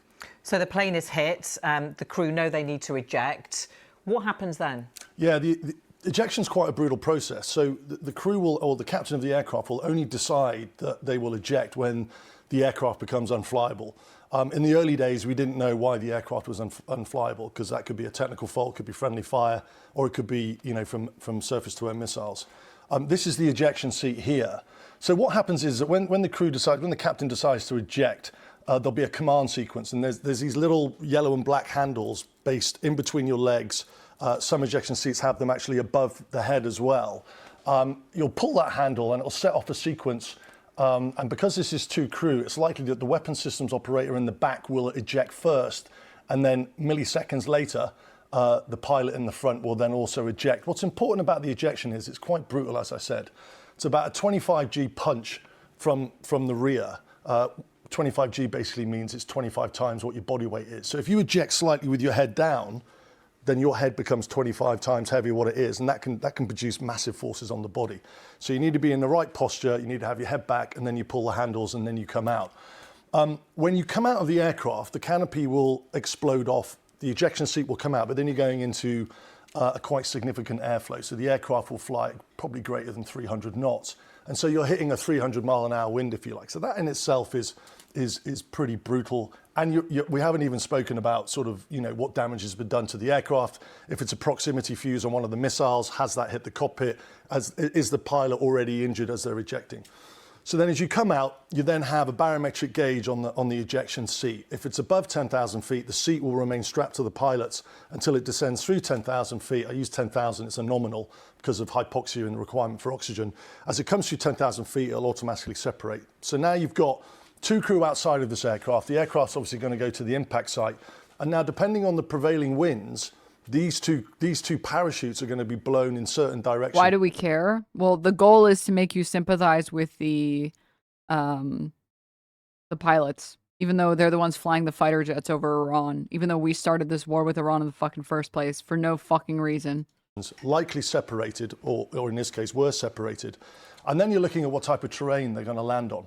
So they're in a high threat environment. I think it's important to say that. So they'll have a 9mm pistol, which will be strapped to them at some place on their vest or on their body. And they'll be now coming down onto terrain. Now, in the terms of the weapon system operator in the back, we know that that person came down relatively near high terrain. And the first thing that they need to do, so they're trained in what's called E&E, which is escape and evasion, and they're trained in what's called R2I, which is resistance to interrogation. Hopefully it doesn't get to the latter. So as soon as they land on, they'll be looking to gather up the parachute, gather up any kit that they don't need, the helmet, and try and conceal it somewhere if the ground allows concealment. And then what they've got to do is they've got to put distance between where they land. Hopefully they haven't injured themselves on landing. The landings on these type of parachutes, you can't really flare with them. You hit the ground hard. Hopefully they'll survive that. And then what they've got to do is they've got to put distance between where they've landed and where they need to evade to, because you've got all sorts of enemy forces that are going to be bearing down on this. You've got the IRGC, the Islamic Revolutionary Guard Corps. You'll also likely have what's called the Basij, which are a volunteer militia force. And their numbers can range in hundreds of thousands to a million, depending on the war footing. And then you've got all this additional capability, like man-portable air defense systems. The Iranians will know that the Americans will be sending in air packages to try and recover the crews. So they're going to flood that area with surface-to-air type missile systems. So let's talk about what we know now about this operation. We know that there was a colonel. He was in the backseat of the plane, managing the systems operation. We know that he was injured. President Trump said he was injured, but will make a recovery. So we know that it was in mountainous terrain. What then happens? He lands. More air packages equals more aerial targets. No, no, no, no, no, no, no. If Iran was able to strike an F-15, there's no way that they would be able to strike anything else that the U.S. would send. And he sets off an alert to a beacon to tell. Denims, is Trump Sunni or Shia? I think Trump would give the same answer to that question that he would if you asked him, or sorry, that he gave when he was asked what his favorite verse was in the Bible, which is, he loves it all, I love it all. I love all of them. I love all of the verses. Oh, it's so hard to pick a favorite. A Sunni, Shia, oh, it's just so difficult. MashaAllah, I love all of them. You know, we should make a new one. We should call it Sunniya. I believe in that. That's what I am. That's what I am. I am the best Muslim. I have not drank any alcohol forever, a long, long time. I have not. I believe in lots of wives. I agree with the Muslims on a lot of things.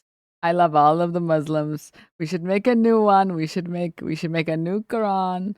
We should call it the Trump Quran. The US, the military, where he is, then they have to scramble to try and get to him before the Iranians. Yeah, and so the double-edged sword on the beacon is that it's called a PRC-112. I used to carry them when I was flying over Baghdad. We had CSAR, Combat Search and Rescue, supporting us from Balad. And the great thing about the beacon is that as soon as you turn it on, it should be encrypted, which means that the Iranians won't be able to identify the beacons. That said, there is information out there to say that the Iranians do have Chinese technology that can do that. Oh, fuck. And the Iranians have Chinese technology.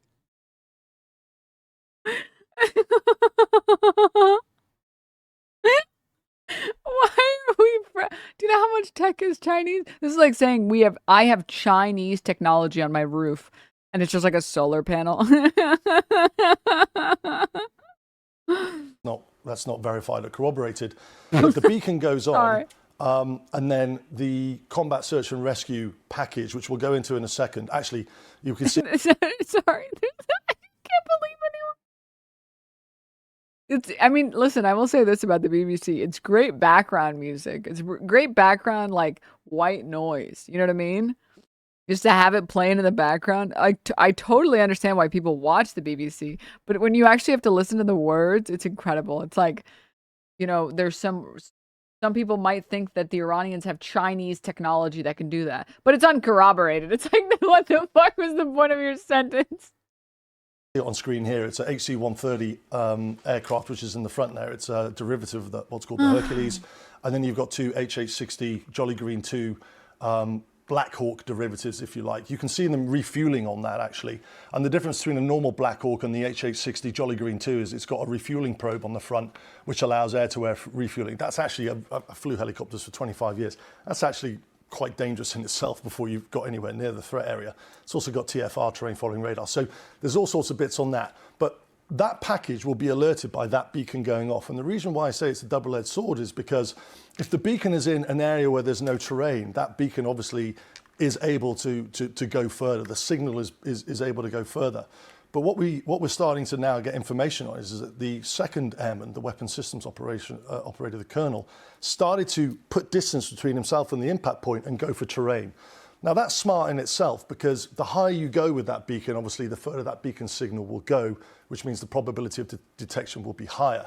However, there's also chatter on open source intelligence to say that he was in a ravine and that beacon couldn't be seen. Now that makes sense because in the first 12 hours, the combat search and rescue package got the pilot, but they couldn't find the weapons systems operators. And there's now information emerging on open source intelligence that the CIA got involved, and they got involved on two fronts. They got involved on what's called an info operations campaign. So they started to spread. So this is what we think of the Basij, which are the volunteer militia. So they're not IRGC, as you can see, but they are in significant numbers. So they're on the hunt for him, and the Iranian authorities have offered a reward, haven't they, for anyone who finds him? There was a significant reward offered by them, and they'll be flooding the area. But going back to the beacon piece and the CIA, so the CIA start putting out an information campaign which basically spreads the word in Iran that actually the second airman has actually been captured. And then the second piece is the CIA have technology to identify where that is, where the beacon can't. Okay, well, we know this was hugely daring. It did succeed. But apparently the chances of success are pretty slim. Military affairs analyst and retired Marine Corps Colonel Brendan Kearney gave his reaction. Thank you so much for his reaction. Thank you. It was great. It was great a reaction. Best reaction I've ever seen. Excellent, incredible reaction. But you know what, dare I say? I have an even better reaction for you guys. I didn't even see this until just now. Marjorie Taylor Greene. Oh, Lord. She's leftist posting. She reacted to the Donald Trump. Open the fucking straight, you crazy bastards. Praise be to Allah. On Easter morning, this is what President Trump posted. Everyone in his administration claims to be a Christian. Needs to fall on their knees and beg forgiveness from God and stop worshiping the president and intervene in his madness. I know all of you and him, and he has gone insane, and all of you are complicit. I am not defending Iran, but let's be honest about all of this. The strait is closed because the US and Israel started the unprovoked war against Iran based on the same nuclear lies they've been telling for decades, that any moment Iran would develop a nuclear weapon. You know who has a nuclear weapon? Israel. Excuse me, misspoke. Sleeper agent GULPA. They are more capable of defending themselves without the US having to fight their wars, kill innocent people and children, and pay for it. Trump threatening to bomb power plants and bridges hurts the Iranian people, the very people Trump claimed he was freeing. On Easter of all days, we as Christians should be reminded that the Son of God died and rose from the grave so that we can be forgiven once and for all of our sins. Jesus commanded us to love one another and forgive one another, even our enemies. Our president is not a Christian, and his words and actions should not be supported by Christians. Christians in the administration should be pursuing peace, urging the president to make peace, not escalating war that is hurting people. This not what we promised. Oh, she's going a little tighten on it. She's going a little tighten on it. She's like, why use many word when few word do tricks? She going tighten style. This not what we promised the American people when they overwhelmingly voted in 2024. I know I was there more than most. This is not making America great again. This is evil.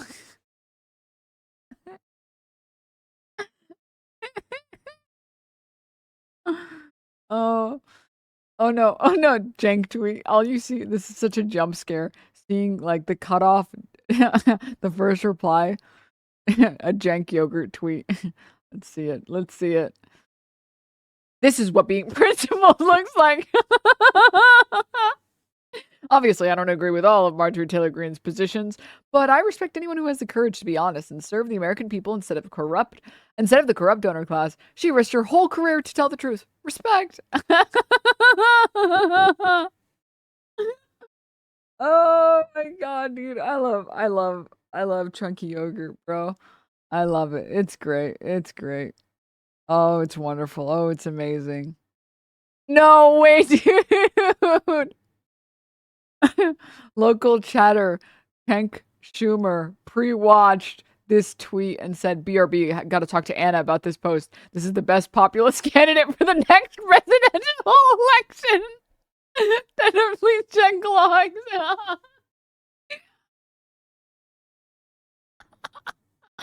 Holy shit, dude. Your Cenk RP is I hope you get a spot in GTA 6 because your RP is really something else, man. It's really something else. You're channeling like no one ever has and no one ever will, bro. Oh, fuck, man. Oh my god.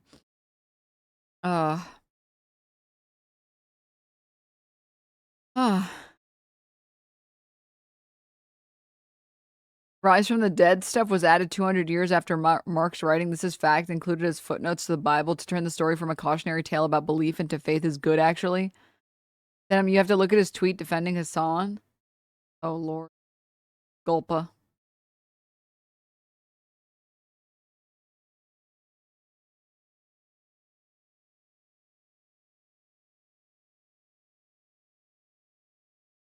How old is the tweet?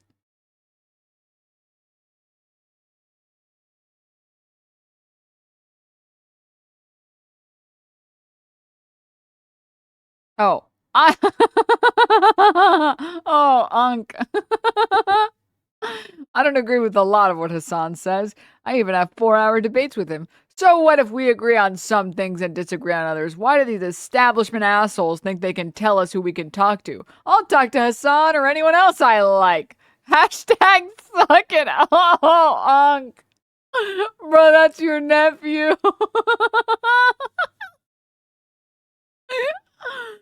This idea that you or others can't talk to anyone who you feel is out of bounds is anti-intellectual. It's an effort to curtail acceptable opinions.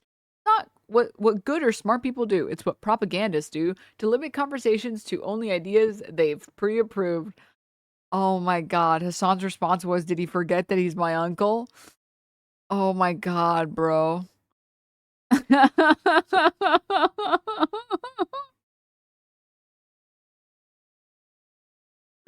Saying you'll talk to your nephew is brave and stunning. You know what, dude? I respect it. Content brain runs in the family. Cenk really said, listen, if I didn't want to talk to you, I wouldn't talk to you, bro. Little bro, I don't give a shit that you're my nephew, man. All right? We would not be talking if I didn't feel like it, man. Bravest uncle. Oh, Cenk defending Republicans more than his own nephews. You love to see it, dude. You love to see it. It's amazing. Oh, oh my God. Oh my God. That's amazing. That's, no comment. Nothing to say. I know I just said a bunch of things, but nothing to say. No comment. This is my uncle, bro. Thanksgiving is cooked. All right. But I wanted to pull. Totally, definitely real. Haha. Definitely not a parody Twitter post or a parody Twitter account. Zohran Mamdani announces plans to install bidets in all public schools. We need to prioritize hygiene and dignity for every student. No, don't do that. That would be so Muslim of you. Haha. No, that would be so Muslim of you to do that. Haha.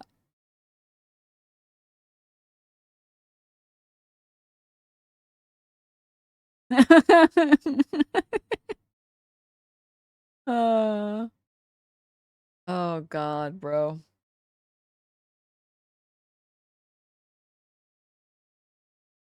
Socialism is when you have a clean ass. Yep. Uh-huh.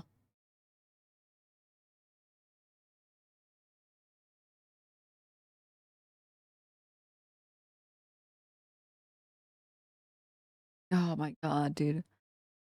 Sometimes I like to pretend like there aren't actually dudes who don't wash their ass. Because I don't like living in that world. I know it's not that many, but if the fact that it's more than 0 makes me so scared. You guys know that one Squid Games meme? It's like, I'm so fucking scared right now.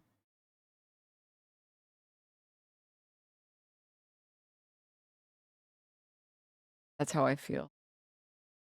Not that many, side-eye. Oh. God. Great guys think it's gay. It makes me scared. It just makes me so. I'm not talking about dudes that don't have a bidet. Most Americans I've met don't have bidets. I'm talking about the fact that and also, chat, I'm kind of a freak, I guess. I don't know. I'm quirky with it. I've offered to install bidets for friends, and I've installed bidets before for friends. And I like buy it and install it for them, and I'm like, I'll just do it for you so you don't put it off. Here you go. And I'm not gonna lie, I've been to friends' homes. And I personally, I don't know if other women do this. I don't know. Pussy havers, I use the bidet even when I just pee. I don't know. It's like, it's nice. It's just like nice to do a nice little rinse, even if I'm just pissing. And I've used friends' bathrooms. I'm just like, oh, let me just get a nice little pee in there.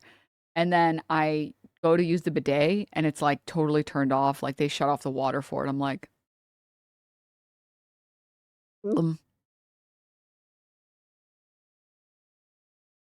but I did the hard part for you. I got it and I installed it and you don't use it? What? What the fuck? Oh, that's fucking diabolical. That's so diabolical, man. I'm talking about washing your ass in the shower. I'm just going to pretend like there are zero people on this earth that use showers, that shower and don't wash their ass. I can't live in that world. I have to cope and pretend that like every adult that has access to a shower washes their ass. Okay? I have to. I just have to. I'm sorry. Stop this convo again.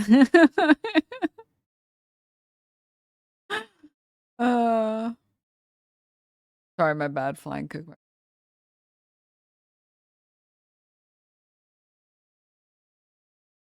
99% of showering is ass washing. No, wait, what? I don't think so. Damn, you're going extreme on that shit. What are you doing? What are your bathroom visits like, bro? What the? I would say like, I don't know, like 10% maybe. How about 99? That's crazy. I'm always digging in my butt twitch. Oh, you guys are... All right. Knew the United States sent guns to the Iranian protesters through the Kurds. President Trump just told Fox News, we sent guns to the protesters. A lot of them, Trump told me. And I think the Kurds took the guns.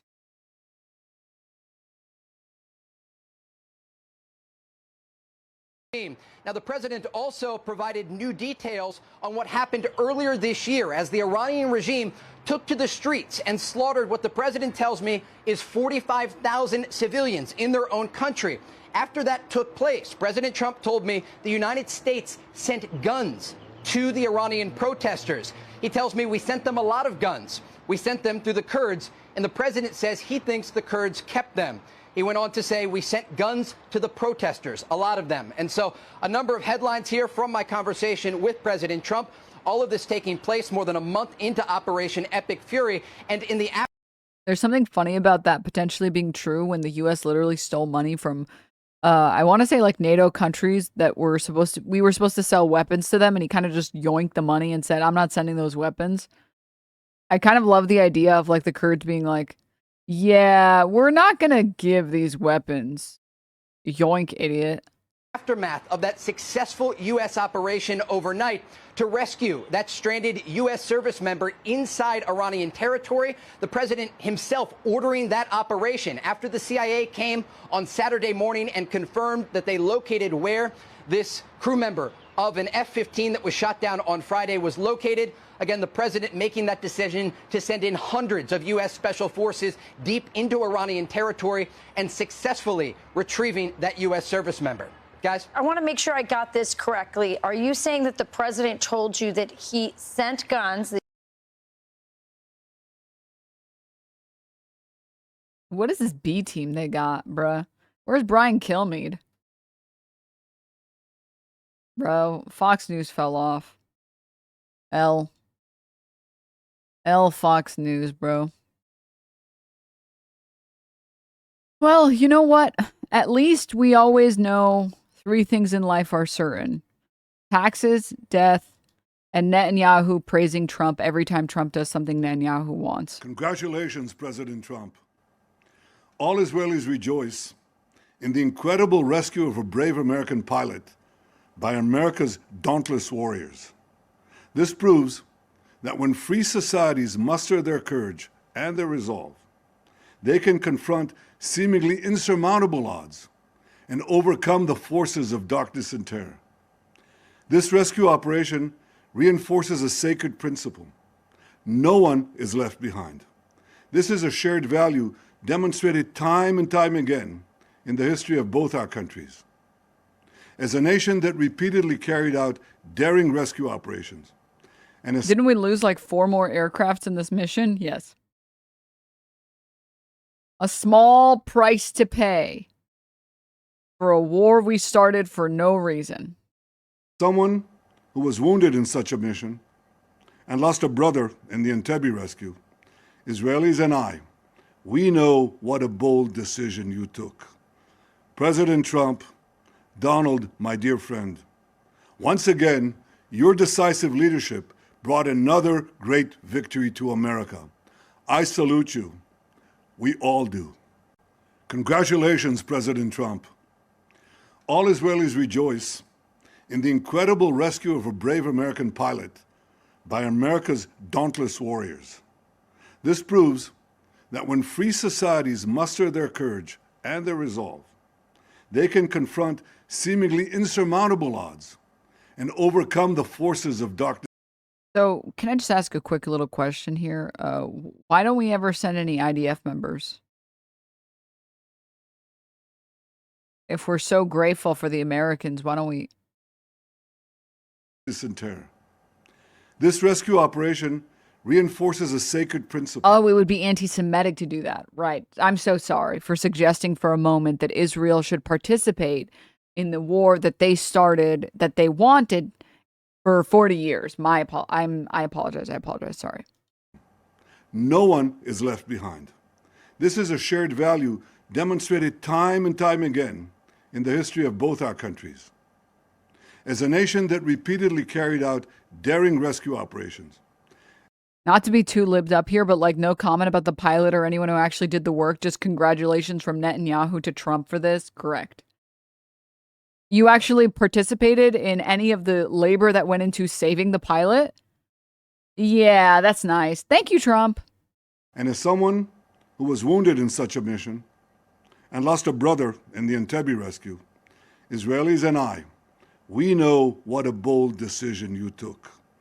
President Trump, Donald, my dear friend, once again, your decisive leadership brought another great victory to America. I salute you. We all do. The amazing victory of getting a pilot, saving a pilot that shouldn't have been behind enemy lines in the fucking first place for a war that shouldn't have started in the fucking first place.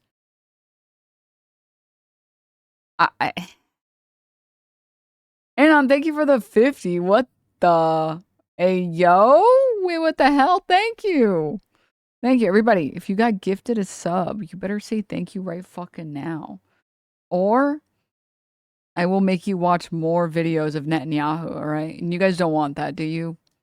Don't make me do that. I don't want that, chat. I don't want to watch the most evil genocidal person that we know of on the screen more, please. So make sure you say thank you, okay? Let's be reasonable here. let's be reasonable. Sorry, my bad, you're right.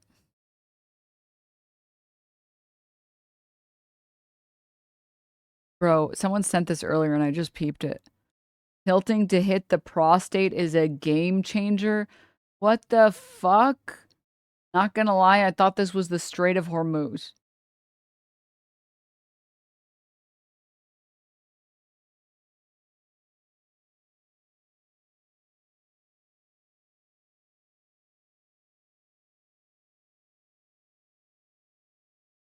Doesn't look very straight to me.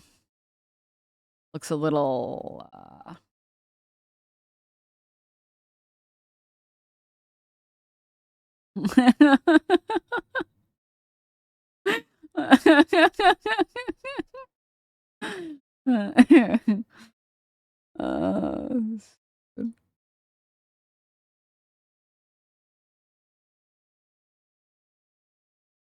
This is old, but I didn't see it until just recently. Hegseth, my son asked about the war and the families I met at Dover. I looked at him and said, they died for you, son, so your generation doesn't have to deal with a nuclear Iran. My 13-year-old son popped into my office last night while I was editing these remarks. He asked about the war and the families I met at Dover. And I looked at him and I said, They died for you, son, so that your generation doesn't have to deal with a nuclear Iran. It's the truth, and they did. So to the families who said, finish this, we will. And I say the same to every American who wants peace through strength. May Almighty God continue to bless our troops in this fight. And again, to the American people, please pray for them every day, on bended knee, with your family, in your schools, in your churches, in the name of Jesus Christ. To the Well, President Trump disagrees in the name of Allah. All right. So I just want to say, saying in your schools after we bombed a bunch of schools and killed a bunch of children is insane. Just really quickly. Second, someone else mentioned it, the little, the pocket square, the American pocket square. Yes, bro, for sure. So, so patriotic of you. So patriotic. Yes. And then, hey, so really quickly, that generation, the next generation actually wasn't dealing with a nuclear Iran, and they wouldn't be dealing with a nuclear Iran if not for the fact that we decided to start this war for no fucking reason.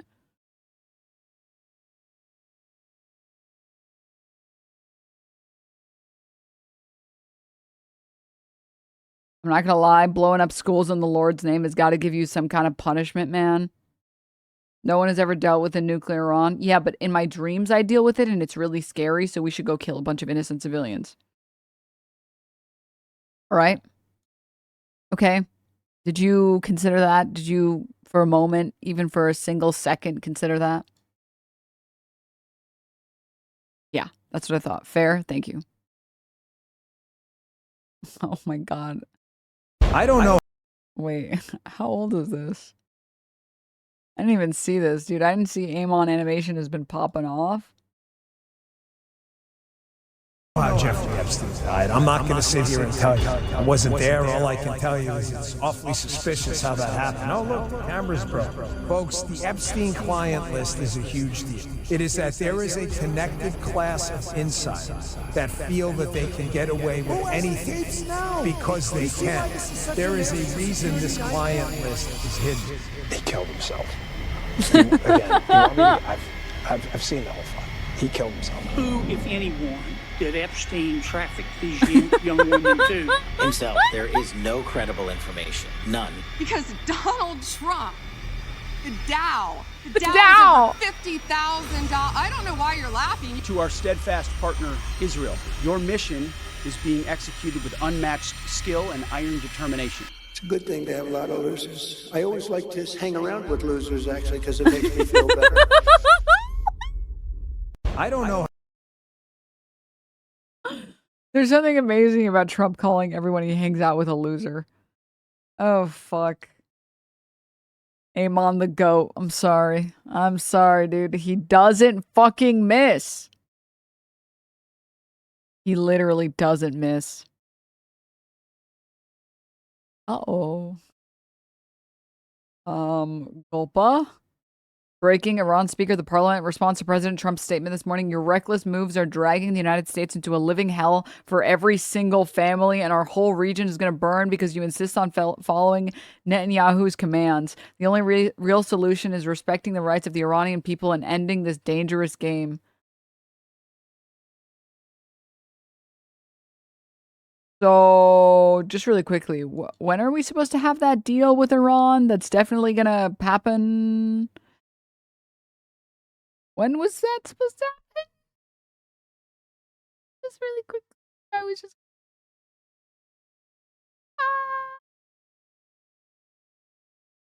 It's been 48 hours. Do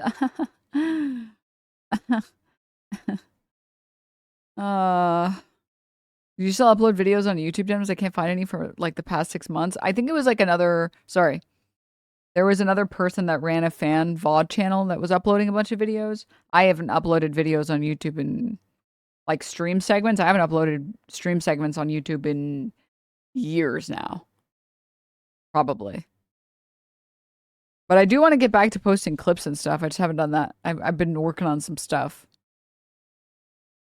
Oh, everything you asked, the answer is always going to be 2 weeks in them. Oh, okay, okay. It's the same script, except instead of Iran will have a nuke any day now, it's we will have a deal any day now. Oh, that makes sense, actually. When you put it that way, I guess...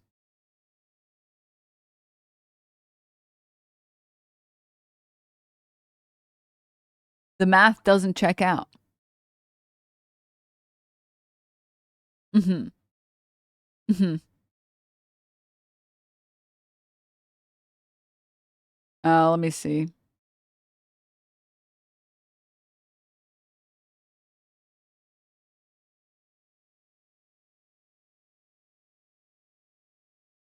Wait. Wait. You need a Denims production of your own? That's so true. That is true. Who will carry the flame? Iran's new video is called 100 million for one pilot.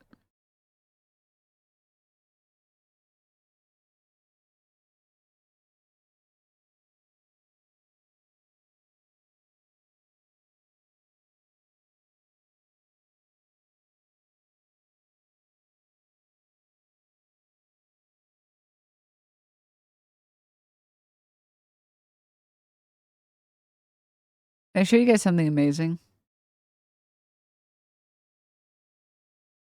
There is something amazing, I think, about conservatives or like MAGA cult coping every time Trump does anything and rewriting history to believe that they've always agreed with what Trump has said since day one.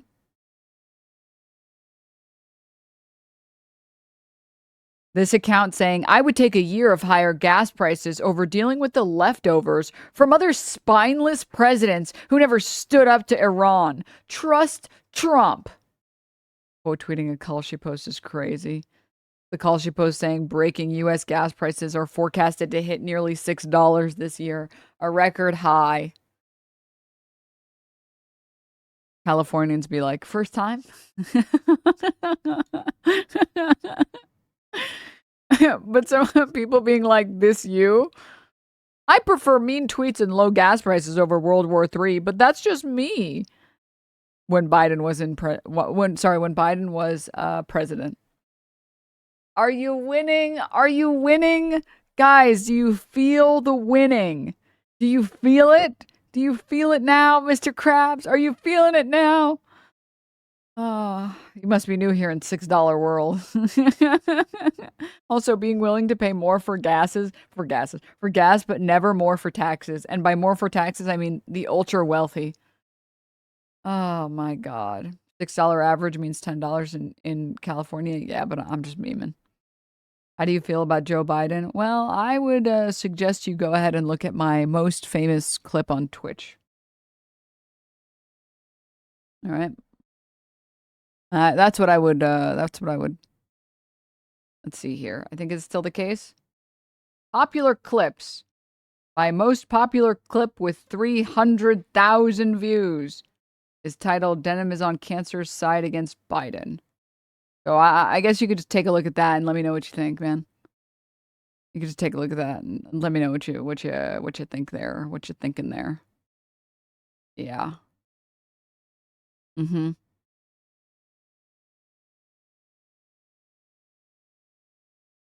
Why are you against Mr. Biden? Well, I personally prefer to call him Genocide Joe, and I think that answers your question.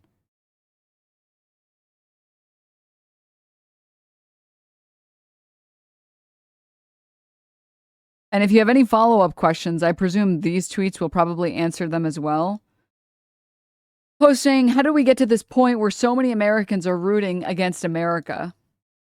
And Ryan Grimm, unfortunately, Grim Reaper does not miss, said, If this is an honest question, I would say Americans are rooting against America because we facilitated a genocide and followed it with a surprise attack on a girls' elementary school, followed by attacks on universities, medical centers, more schools, a world-famous pharmaceutical research center, a volleyball team, an unfinished bridge we are now claiming was transporting weapons, and then a nuclear power plant. We are now promising endless wars on civilian infrastructure. This is missing the fact that we've already threatened to destroy all of their power plants. We've also threatened to destroy the desalination plants, which a lot of countries in the Middle East actually rely on. Because, shocking, the Middle East maybe needs desalination plants. And maybe the temperature doesn't exactly lend itself to enough fresh water. Or maybe the location would be more apt there. The other thing I would say that Ryan Grimm failed to mention as well here, there's a lot to mention, to be fair, but unprovoked attacks in training exercises where the Iranian ship was effectively defenseless, followed by the war crime that is allowing those people to drown as we casually fucking dip. And leaving the Sri Lankans to save the Iranians that were drowning. Which again, war crime. War crime. People who otherwise are defenseless, allowing them to drown, war crime. Strength, though. Yes, strength. Yes. Yes, dude. Would you support an anti-genocide president if he was anti-labor and pro-business? That doesn't exist. I would be happy to, please, by all means, show me that candidate. That doesn't exist. That's not a real candidate. It's like saying populist right. That's not a real thing. It doesn't exist. They're lying about one thing or the other. You're not anti-genocide and also anti-labor. Those are fundamentally incompatible worldviews with each other. So they're either lying about being anti-genocide or they're lying about being anti-labor. And I don't know why you would lie about being anti-labor. Would you vote for Santa Claus? How about the Easter Bunny? Yes, so true. Let me finish this. We are hunting and targeting anyone who might be involved in ceasefire negotiations. Most people do not pay enough attention to have absorbed all of the propaganda about the U.S. and Iran. So people coming to this fresh see us for what we are, absolute monsters, and monsters that must be stopped. That's why people are rooting against the U.S. and for civilization to prevail. I would also argue that, unfortunately, the U.S. has not caught up on propaganda. The U.S. has kind of gotten like... Okay. I didn't mean it. What I'm about to say, I don't mean it literally, or I didn't mean it literally, but it is also literally fat and lazy. Like, you guys know the meme about like weak men create hard men who like weak men. You guys know the one. But actually, Americans have gotten so fat and lazy, but like in the metaphorical sense, because we have so many treats. And by treats, I mean the metaphorical treats. Like, you have your little TikTok, you got your little Twitter, you got your YouTube shorts, you've got your fun little treats. And you have enough of them that it's easy to like, and we've been a world superpower for so long that it's easy to just believe in American exceptionalism.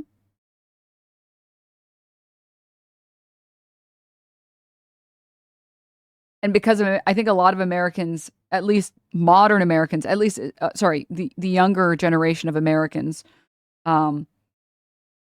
haven't seen the U.S. in any state where other nations have rivaled our power up till now, sort of with China. It's very easy to only use TikTok, YouTube, whatever, and modern Americans have not, or like American politicians have not actually gotten good at propaganda. Like, American politicians have gotten lazy with their propaganda because they just assume they would never have to change anything because we've been winning so hard that they haven't caught up on the propaganda and the new propaganda campaigns. They're still doing the propaganda campaigns of old. Like, that's why Jake Tapper and that's why Fox News are failing to spin this pro-Israel, pro-Epstein class administration. Because they don't know how else to spin it. So they just keep doing the same shtick over and over again. And that's why they're putting Jake Tapper in a podcast room. That's supposed to be his office. Yeah, bro, that's definitely your office, man. For sure. For sure. That totally looks like it would be your office, bro. Yeah, everybody knows Jake Fapper's office has a fucking coat rack with 3 of the same jacket, 3 of the same button-down shirt. For sure, man.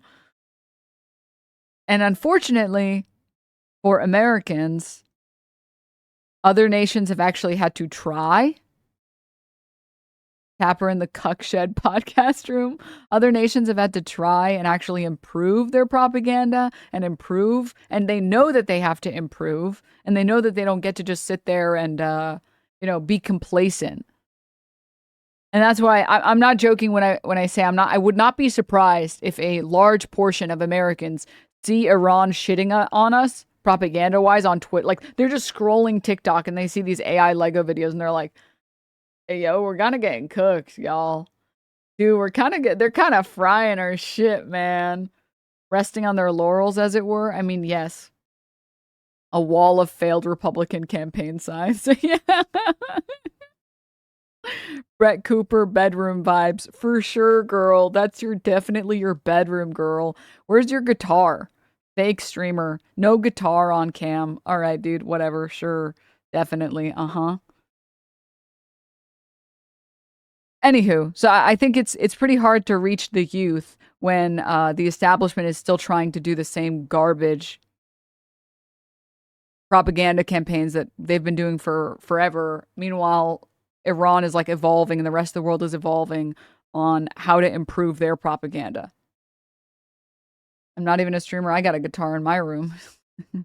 I don't know if you know what I mean, but I want to believe that you do.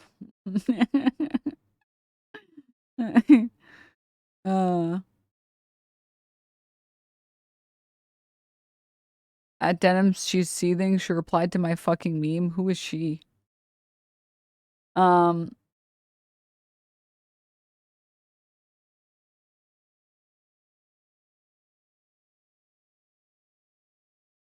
Oh, Boozley responds. I didn't see this. I'm sorry. I'm on fake streamer, no guitar. Real. I didn't see your tweet. Never mind. I saw the wrong tweet. I thought she was replying about the Sarah Pippin long stocking lady. Oh, I don't know. I'm not following through with any of this. But let's pull this. Hey guys, so like I said, this is normal for helicopters, right? Additional aftermath images of the destruction of the American C-130 Hercules aircraft and helicopters. That's what they're supposed to look like, right? I'm not a pilot, so I'm gonna like assume that this is America winning. But that's what they're supposed to look like, right? As a not pilot, I don't know if my expertise is worthwhile here, so I'm leaving it to you guys. But that's what they're supposed to look like, right? Oh, they're single use. Oh, like vapes. Got it. Now you're explaining it to me in a way that I understand. Right. Okay, so you just use it and then you just throw it out. Okay. That makes sense. That makes a lot of sense, actually. Now it's clicking. Shit, when did this happen? Definitely not in the past, like, 24 to 48 hours, huh? Who do you want to win the war? There's no one that I want to win the war. I want the United States to give up on this fucking stupid war in the first place, allow Iranians to have sovereignty, and have trade restored. Ideally with an apology for the murder of 160 school children. We've already gotten reporting that since the start of the war, there have been 3,000 Iranian lives lost. On a war that we had no reason to begin. Can we get Pilot Austin show to weigh in? I can't tell if this is bad. Yeah, I just, listen, chat. I talk about video games, all right? So I don't want to like overstep my bounds here and assume that this is bad when a plane looks like this. When a helicopter looks, I don't want to assume anything here. So I recognize my it's just resting. Don't worry, we can buff those scratches out. Oh my God. Oh, Flocky, thank you so much for the 5 gifties. Thank you, thank you, thank you, thank you. Let's fucking go. All right. Close these things here. Let's close these things. Pilot must have had more than 100 milliliters of liquid on him. Classic. Mm-hmm. Mm-hmm. No, that's classic. That's classic. All right. Can we get some actually good coverage? I know Al Jazeera has been bringing on a couple questionable people sometimes, but what we know is that it is sealed off by the Iranian authorities and that all hell will rain down on Iran if it doesn't open the Strait of Hormuz by Monday. On social media, the US president has said, "Remember when I gave Iran 10 days to..." Dude, what a crazy... This is what I mean when I say, dude, Hasan haters are indistinguishable from Hasan enjoyers because this is the username for the average Hasan enjoyer. Hasan's bitch. All right, sorry. Have you seen the Chinese propaganda video where Israel's a squid and the US is an eagle? Iranians are cats. Yeah, they're Persian cats. We watched it. I sat down and dubbed it for 5 minutes straight. Make a deal or open up the Hormuz Strait. Well, time is running out. 48 hours before all hell will rain down on them. Israel says it's ready to launch attacks on Iranian energy facilities, but is waiting for Trump to give the green light. Yemen's Houthi group has announced it's carried out a 5th attack against Israel. It says its forces fired a ballistic missile targeting Lod Airport in Jaffa and key military targets.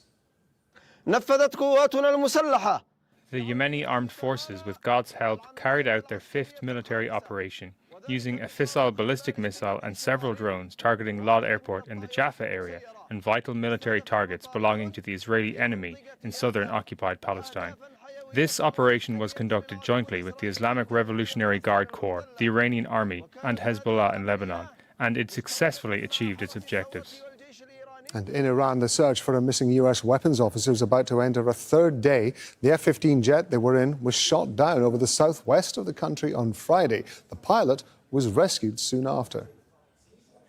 Now, we're going to be live this hour in Amman, Doha, Beirut, and Tehran. Mohammed Val is in the Iranian capital for us. How is Iran reacting to these fresh threats from Donald Trump? Sorry, guys, I really have to pee. One sec. Well, we don't have a fresh statement or reaction this afternoon or today since that latest tweet by President Donald Trump renewing the threats on Iran. But it has been talked about over the last few days. Iranians have been talking a lot about that ultimatum and those threats since the beginning of since the first warning from Donald Trump just a week ago. So they are saying that they are ready for anything that Americans are threatening to do. They have already seen some of that. They have seen attacks on their power facilities over the last few days. So some of what he threatened, they say, have already been underway.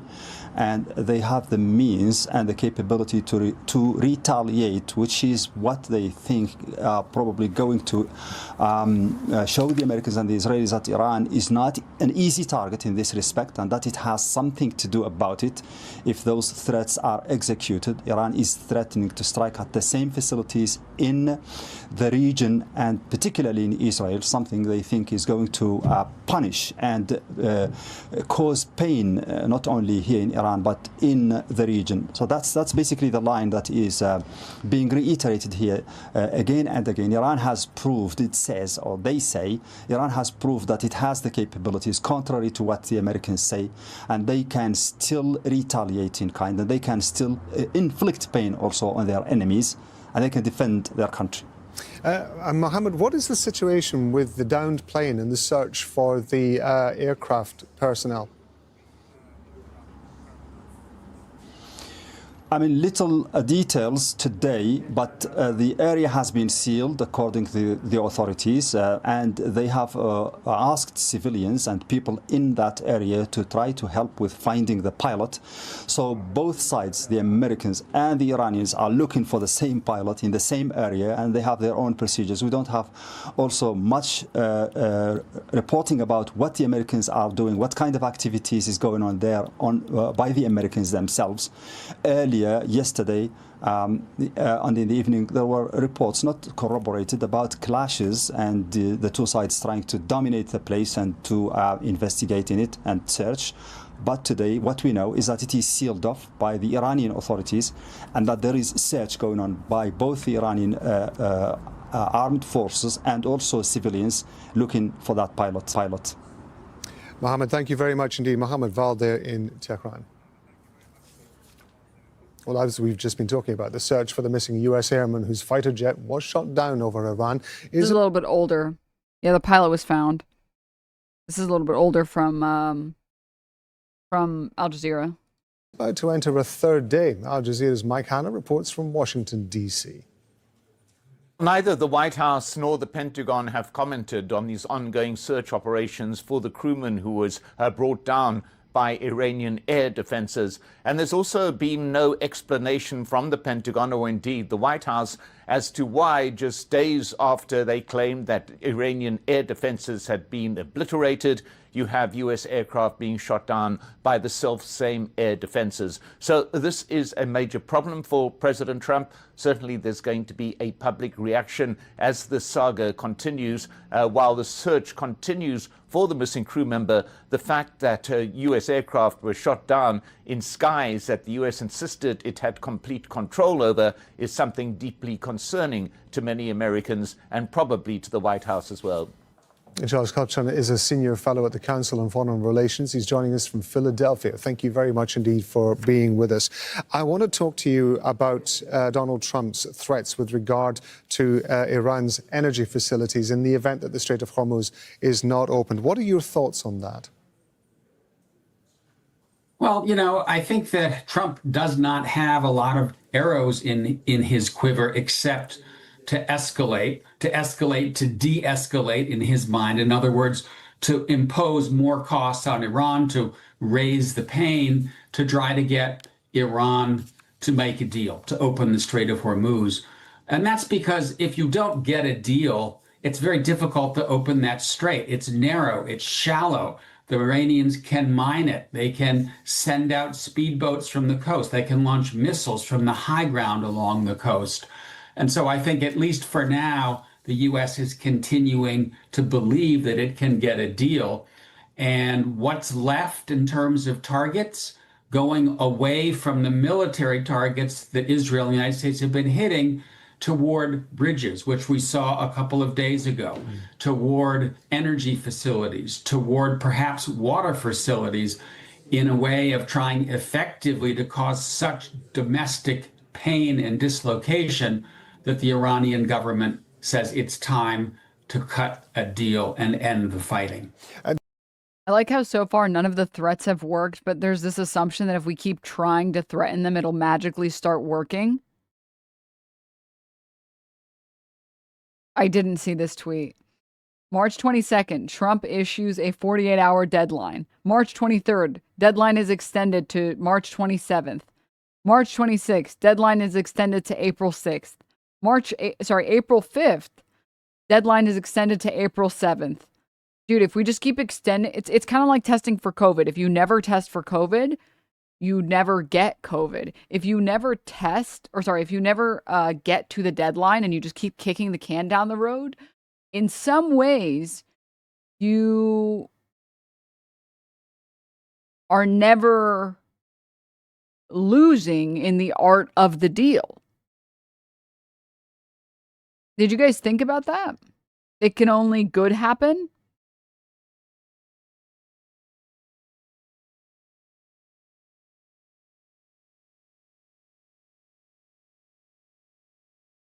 Not more Alex Jones in the car videos. GULPA. The video is 9 minutes and 11 seconds long. GULPA.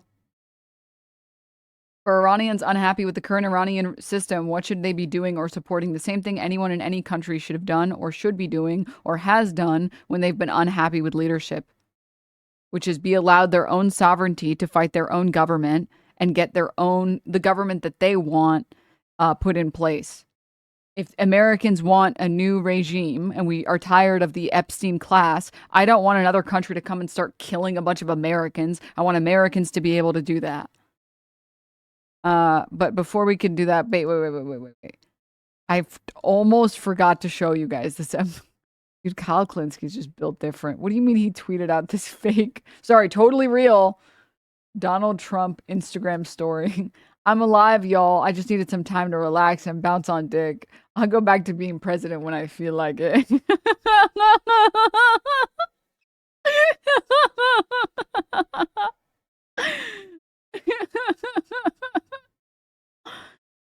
Oh my god, dude. Oh my god. Real shit. Wait, okay, let's watch this. Alex Jones saying, I am trying to stop a planed global financial crisis. The Iran war is the globalist economic trap and is the equivalent of COVID 2.0. Sorry, equivalent.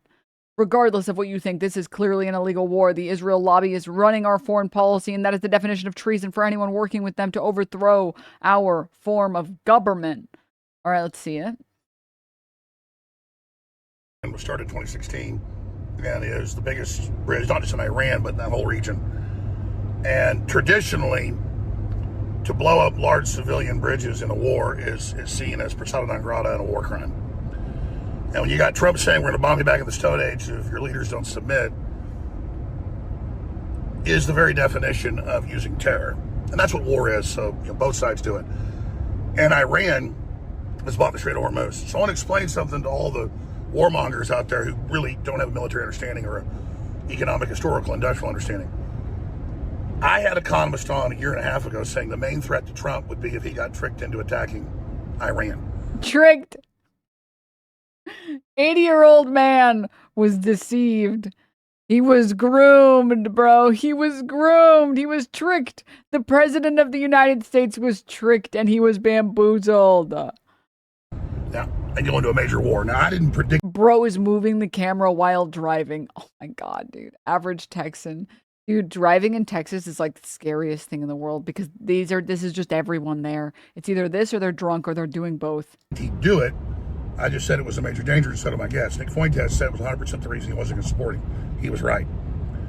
But the basis of inflation is oil and gas being high and or things like fertilizer, and both of those things go through at around 27 to 30% in the case of fertilizer, 27% with oil and gas through the Strait of Hormuz.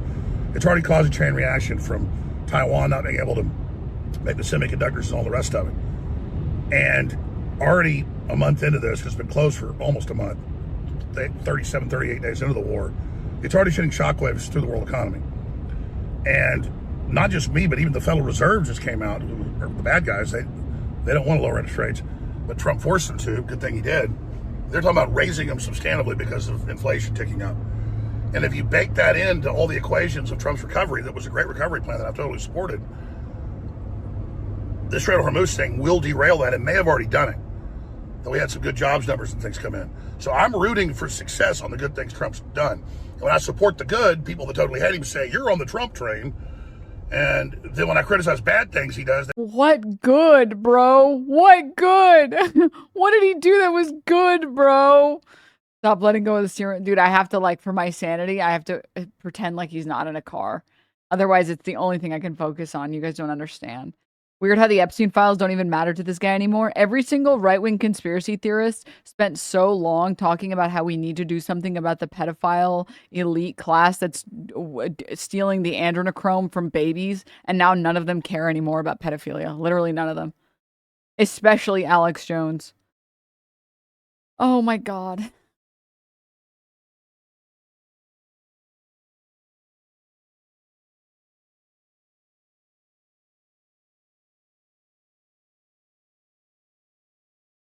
Sorry, every once in a while I remember what Alex Jones could have been. And I imagine the world where he actually fought against Trump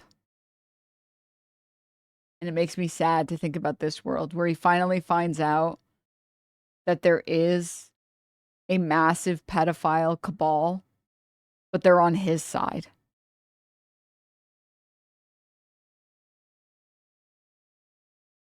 So he's never allowed to talk about it. Oh. Oh. Suspend every person's license that records or streams while driving. Well, I think it's fine if you want to stream while driving. I think that's, I wouldn't do it, but I think it's fine if you want to do that. But you shouldn't be looking at your phone while you're driving. Listen, at red lights, sure, you can go ahead and take like a peek or two. What? Wow. So stressful. I just don't. I'm sorry. Don't be like voguing into the camera while you're footing the gas. That's God. Audio atmosphere, thank you for the 28 months. Tronic, thank you so much for the 3 months. Admitted Flunky, thank you for the 33 months. They go, oh God, you're an Iranian spy. You know, you're Tokyo Rose. I'm just I still kind of am in disbelief that Emma Vigeland went on CNN and they called her an Iranian sympathizer, and the Americans were gripping their chairs at the fact that she was an Iranian sympathizer. It's like, what?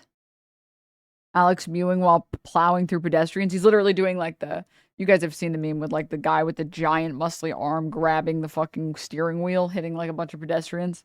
Trying to take what's good we got with Trump and promote that, because that's who we got. And I certainly don't want the Democrats to win the midterms, but I am horrified by the turn of events and Trump's behavior. They put out a Truth Social yesterday about, you know, Allah Akbar, God's great. You remember when I said the conservatives were going to get mad because he didn't say Allahu Akbar, by the way. He said praise be to Allah, which is a little different. I told you guys they were going to get mad. I told you. We're going to bomb the Stone Age again. It's unhinged. And getting called unhinged by Alex Jones is incredible. It is incredible. Can you imagine? You should reevaluate your fucking life the day that Alex motherfucking Jones, Alex Hitler Stash Jones, Alex Sandy Hook Jones tells you that you're being unhinged. Oh my God. Oh my, Brinzilla, thank you for the prime. Trump is saying all sorts of stuff all the time. It's just not true. And in the past, the left said everything he said was a lie. Almost everything was true. Because I know the facts. So I'm just horrified by stuff like, the war's over, we've had regime change. Oh, it's over in a week. Oh, it's over in 3 weeks. It's over in a month. It's over in 6 months. And oh, they gave us oil tankers. Iran's been letting the Pakistani and Indian and Chinese tankers through. So it's just Trump's just making stuff up. And it's very disconcerting. And it's hurting with his base and all the real poll numbers. And that trickles down to the Republican people running for office at the state, local, federal level. So this is a disaster. And for those of you who just absolutely hate Trump. Dude, Alex Jones being on think of how this impacts the shareholder. No, wait. The other Republicans in the party. Trump. And when I say, good things I'm hearing he might do, because he's being influenced by some better people, like keeping Tulsi Gabbard's on, putting Ed Martin in as deputy AG. I'm lobbying for the good things that are happening, trying to get the public to put leverage on that, because there's a tug of war over the neocons in Israel and some really bad factions and the old real MAGA base. That the, never Trumpers have shown up, and Trump has said, no, this is the real Trump, this is the real MAGA, are my enemies. And all of my biggest supporters are the bad guys. Like he's trying to destroy the party, like he's trying to lose the midterms. But I don't think that's what's happening. So then I put out videos saying there's a few good things he's doing, we should push for this. Oh my God, no, he's a war criminal, he must go to prison. Whatever, if that's the case, if that comes out, fine. I'm talking about keeping Tulsi Gabbard there. It's been saying don't do the war and giving him good advice. He's starting to listen. I'm talking about getting Ed Martin. I'm talking about keeping Kennedy in there and getting what we can out of this. Because we got a lot better Supreme Court justices than we would have had with the Democrats if he'd have lost to Hillary. And we had a bunch of other good stuff that happened. And globalism's in trouble in general. So I'm talking about a general trend of global awakening to the Great Reset. But now, no, Larry Fink's in there running things. Larry Fink loves the war. Says it's going to derail the global economy, which they want to consolidate power with. I'm trying to block the globalist agenda and fire up a populist pro-human agenda, a pro-population agenda, a natalist agenda. If you don't know what that means, folks, it means a pro-family. Oh man, dude. Oh my God. So I am just pragmatically trying to call balls and strikes here. And if Trump's agenda fails, when it comes domestically, we're in deep crap. Democrats going to blow that border wide open again, replace migration, everything. So I am just so true, so true. The Democrats definitely will fight for immigrants because they famously always have. By what's happening, and I'm not like the influencers that get paid to say what they say. I've been around a long time before influencing happened. You know, I will say this. He is straight up telling the truth on that one. I'm not going to lie. If anyone here hasn't watched Alex Jones's deposition, this is really just like him. This is really him. It's fucked up. It is actually fucked up. But he really is just always been a real freak. He's just an insane person, bro. He'll get, if you sponsor his podcast, then he'll do more, then he'll get paid. But, yeah, no, His video is 9/11 long. I say what I believe. I'm a syndicated radio, TV host, filmmaker, all of it. And I consistently have promoted liberty and freedom and predicted everything that's happening now decades before it happened. Nobody's got my track record. And I just put this information out, this research, to try to make the world a better place. I mean, if they get the great reset they want, man, it's going to be poverty and control and forced austerity. And I'm just opposing the World Economic Forum and Bill Gates and Klaus Schwab and all of them. And that's what I'm doing. And Trump is more and more going along with their agenda, and it's just horrifying. So I'm saying, what do we do to push back? Or we just give up and take our ball home and then say, fine, vote Democrat. We're not voting for him again. I'm just saying, just go with them when they're the thoroughbred of this, and even worse. And they want total war with Russia. So I'm supporting the old Trump, trying to get him back to that. I don't have faith that's going to happen, but I got to push. I can't give up. For those of you defending blowing up that bridge, I see the comments. This is a military bridge. It's a lie. Grok's in there. What the fuck? Dude, how is he real? How is Alex Jones real? Every day I thank this planet that we have someone like Alex Jones. What the fuck, man? Oh, the marbles are so gone. Great timing behind. Thank you for the 25 gifties. What the? Oh my God, dude. I just. Yeah, this is why this stream relies on your support, okay? That's why this stream, the Denims Broadcasting Service, is sponsored by viewers like you, or viewers like you, because then I would have to start selling methylene blue, and then I would have to start taking methylene blue, and then I would have to start going insane. And the only reason that doesn't happen is because of your support, Chad. That's right. Every sub, every gift sub, every prime, every tier 1, every tier 2, tier 3, it keeps us away from being really red, I guess.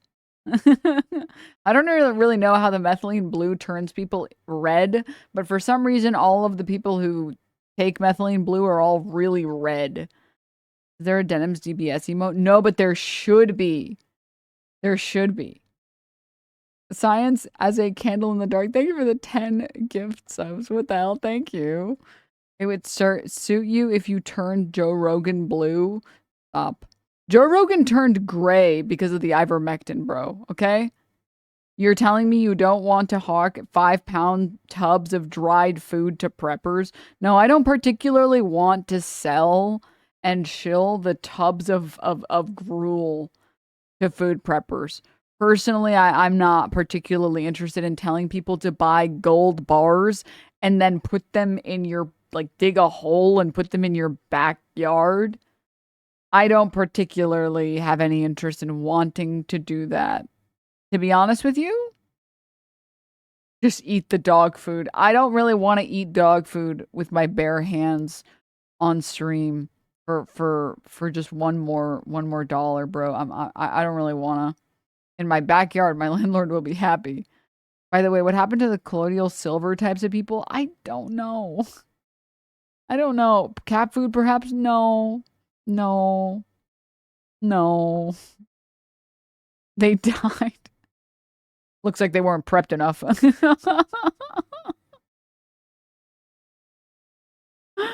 Oh. Oh my god, dude. But in all honesty, I really do appreciate all of the support, chat. I only get to have this broadcast because of viewers like you. So if you have a Prime that's collecting dust, you're looking for a great place to use it, this is a great opportunity to throw down some Bezo bucks. The best way to support the channel is a tier 1 or tier 2 or tier 3 sub. And if you enjoy the broadcast and you enjoy the show, feel free to throw over some support to my way, because this stream is completely and totally ad-free. That's right, chat. No horrible ads that you have to deal with ever. No pre-rolls. No top of the hour. Nothing. You're totally free of ads. All right? And it's totally sponsor free. I haven't taken a sponsor in years. Literally years. I saw people posting online, for example, about Hasan taking down or not taking that gambling sponsorship, and people were like, that's not true, he took it.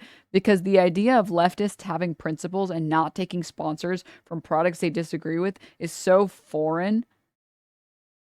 Denims is streaming.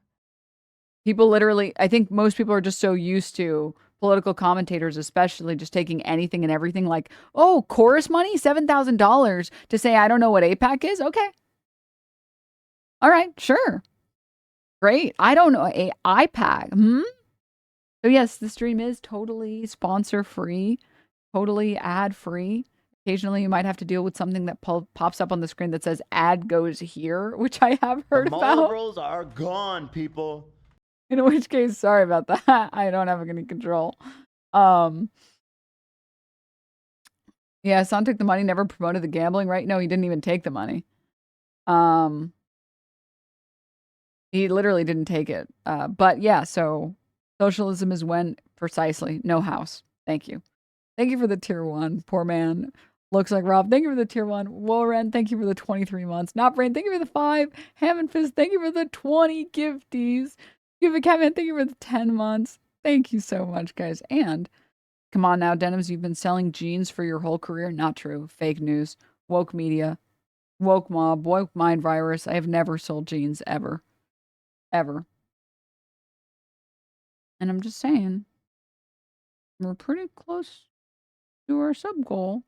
Denims is And streaming. then we get to finish Resident Evil. I'm not saying we're going to get to finish it, but I'm just saying we're going to get to finish it. We're so close. We have to be so close. It's like a couple more hours. Have you ever sold gene manipulation services? No. Why can't it be Resident Good? That would be woke, right? Can't just give out participation awards, all right? We can't. At least you game. Resident Benevolent? What does that mean? Start selling peptides. It's angels you have to kill instead of zombies. Isn't that basically like DMC? Tesaurus Rex, thank you so much for the 5 gifties. Thank you. RE9, when can we see Leon bend over to pick up ammo? All the time. What do you mean? What the hell? Bayonetta is that? Yeah. Oh, that's true. You're right. All of it. It's a civilian bridge. Sure, weapons can be brought across it. It's just stop the war propaganda. Stop the lying. Okay? It's insane, and it's killing the economy, which the globalists and BlackRock want. Stop the lying. When you got sued so hard, you almost lost InfoWars and then lost it, and I think you got it back. You got sued for billions of dollars. And by the way, I talked to 2 people that talked to Trump at length, and they're very close to Trump, and they're so horrified, they're just being quiet and don't even know what to say or do right now. They are just dumbfounded by his actions. These are big supporters. And they told him, everything I'm talking about, and Trump told both of them, well, I guess, it's not going like we thought, but, We're trying to get an off-ramp and all this stuff. People are like, oh, sure, he wants war or whatever. All I'm trying to do is, I don't know what he's going to end up doing. I'm trying to put pressure on him on the airwaves from behind the scenes to get this done. And if you think not lobbying Trump to pull back on this war is pro-Trump, what does that even mean? Or some Israel propaganda. People saying that, what the hell are you talking about? Israel wants total war and doesn't want it to stop. So we're just supposed to shut up and let Israel and Netanyahu have their way? That is crazy. You can't logically answer that. People just want to bitch and complain or choose a side. I'm trying with the different elements here just to get the best outcome we can have, period. I mean, if the Democrats get back in at the midterms and they're trying to pass a gun control bill, I'm going to say, call their offices. Famously, when Democrats are in power, they always do a lot of the things that people want. Oh, wait, checks notes. They fucking don't. Remember codify Roe v. Wade? Remember Democrats doing fucking nothing? Pressure on them. Tell them no. Support candidates against him. And that won't be siding with them to put pressure on them. Putting pressure on Trump isn't siding with him. Oh, you're on the Trump train. You're off the Trump train. It's not about me. You're using that in an illogical way to not face the thing I'm saying. Should we not try to get Trump to stop the war? Like take Ryan Maddow. Jones is the biggest ball washer, or whatever he said to Trump. Is the biggest ball washer. Is crazy. And no, it's done. He's a war criminal. Okay, what does that mean? We shouldn't be trying to promote the people in the administration like Joe Kent trying to stop it.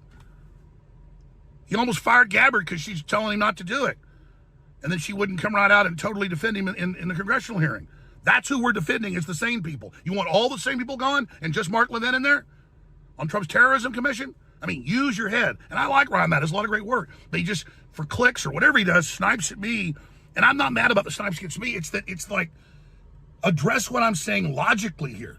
Should we or should we not put pressure on the administration to pull out of this war and stop now? Whatever comes for them later, okay. That is the question. Should we not support Kennedy? Should we not support Gabbard? Should we not support the good we have in there over different agencies? That's not supporting Trump. It's supporting our agenda. Respond logically. I'm not singling out Ryan. I'm just, he's like the most prominent person I saw in their posting, just chewing me out for like, hey, I've got this news. Hopefully we can put pressure on Trump. I mean, I'm really trying to stop this war. Trying to stop it the whole time. I've been calling Trump out. So just, what is this? All about one-upping each other and who's holier than thou? Do you understand what the Great Reset's going to mean?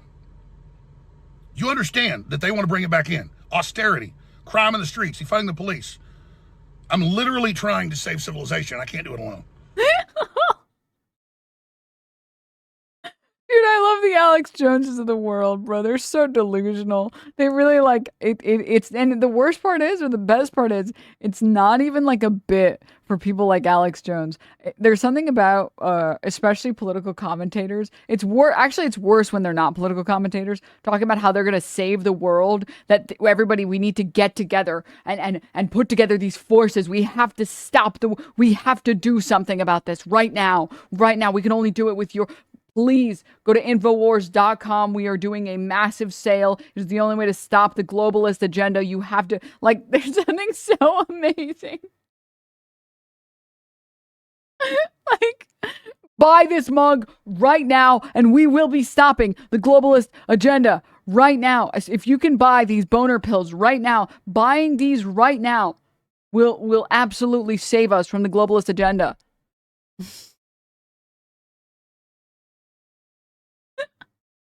Oh, it's so amazing. Oh, it's so good. Oh, it's just, mwah, mwah.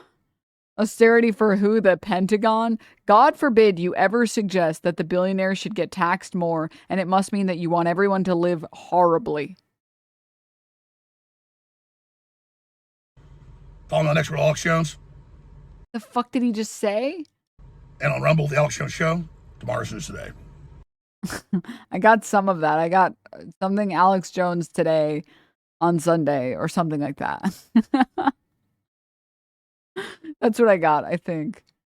I think I got something close to that. Oh my god, dude. Lord all fucking mighty, man. Oh.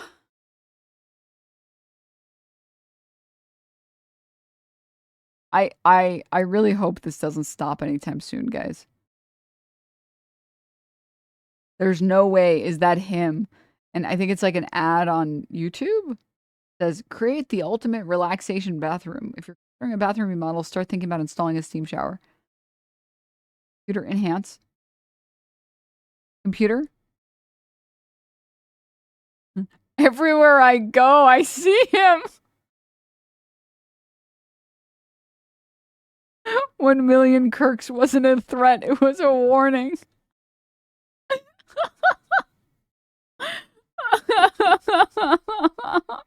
There are Kirks everywhere for those with eyes to see them.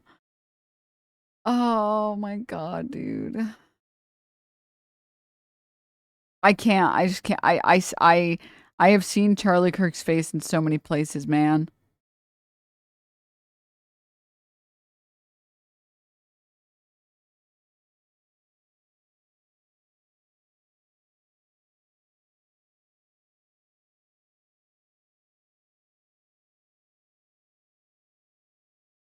Hmm?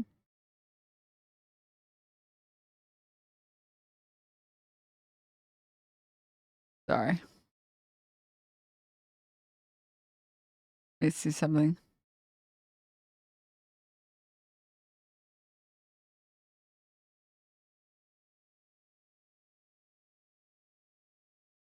No, not this. No, not this. I see Charlie Kirk in the face of every smiling baby. What the fuck? Stop. Don't say that. You've taken it too far, bro. Stop. Oh god, dude. Uh-oh. How many generals and admirals have you fired? I don't know the exact number, but You don't know the number. It's 8.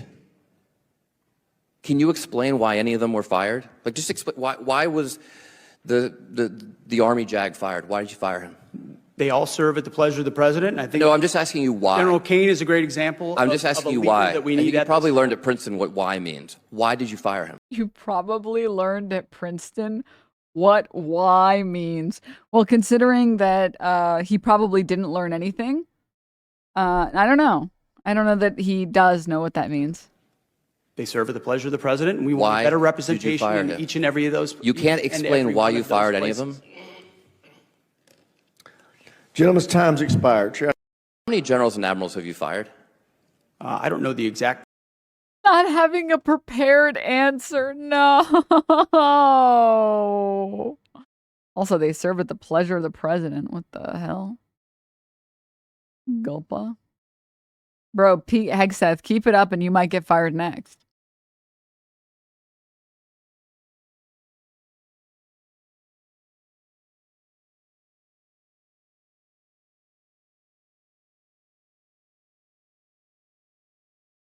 Oh my god. Wait, sorry. Back on the topic of Alex Jones. Did you guys see this shit? Imagine if Iran bombed and destroyed the Golden Gate Bridge in California. What would you call the act? The USA, Israel, the aggressors, bombed and destroys Iran's tallest bridge, the B1 bridge. This will only unify the Iranian people against Israel and the United States. This is not what Trump ran on, and this is not what we voted on. Yo, it's really funny that he understands that the public's position is going to be hugely anti-Iran war, but he doesn't want people to vote Democrat, so he has to do these. No, not Charlie Kirk.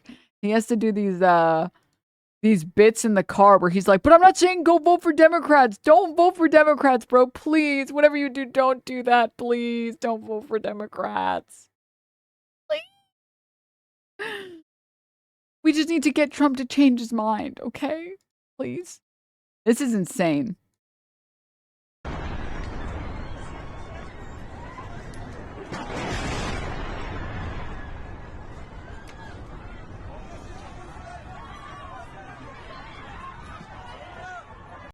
I can't believe Alex Jones is pulling a Grimes.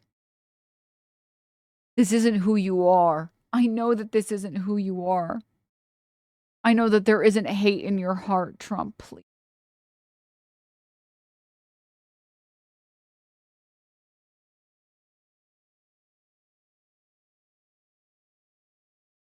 His quarter tweet.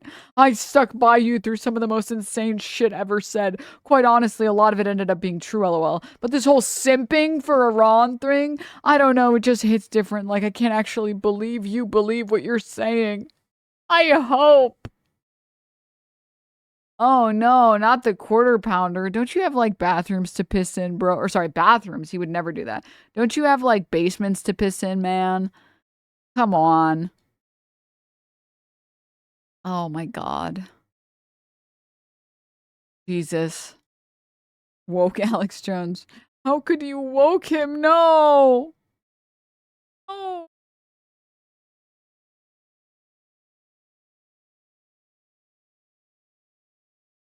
Um.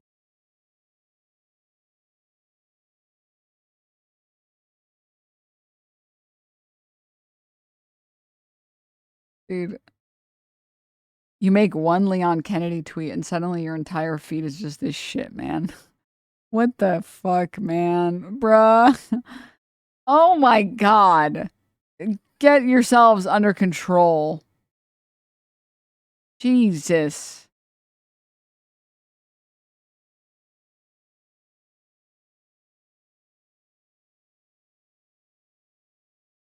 Jesus.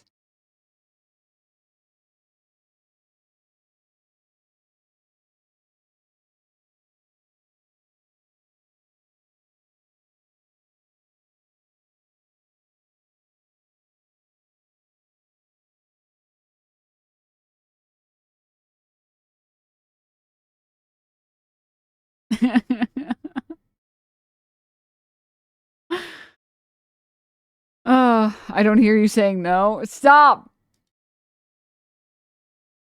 Stop. What the fuck is this? Can someone please tell me what this is? Pete Hegseth saying God is good. It's a shame you're not.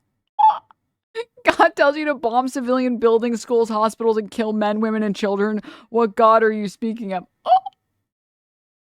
You've got Kefir tattooed on your arm. It literally translates to a disbeliever of God in Arabic. But you are not. On New Year's Eve. Gunner got it. Down goes. Oh my God. He misspelled whiskey. Listen, all right? It's really hard for him to spell when he just woke up and he's got this horrible headache because he hasn't had his favorite drink, all right?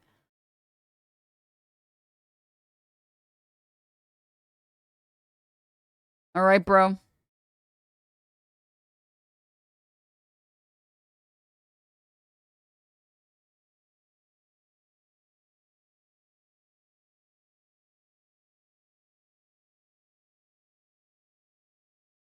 Oh no.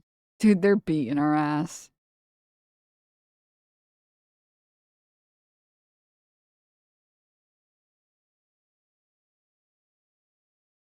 Dude.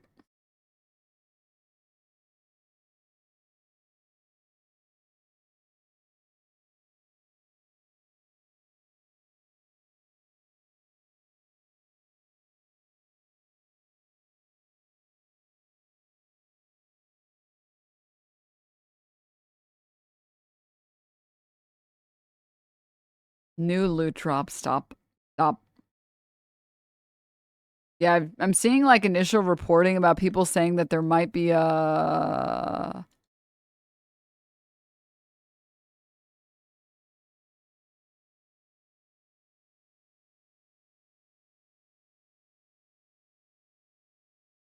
human skull in one of the planes, in one of the C-130s.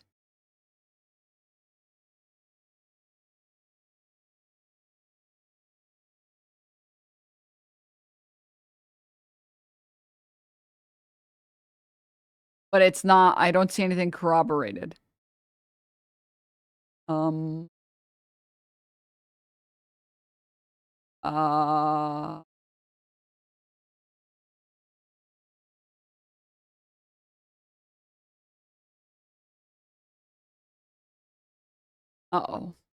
There are no ejection seats in the C-130 denim. It's on Iranian state TV. Yeah,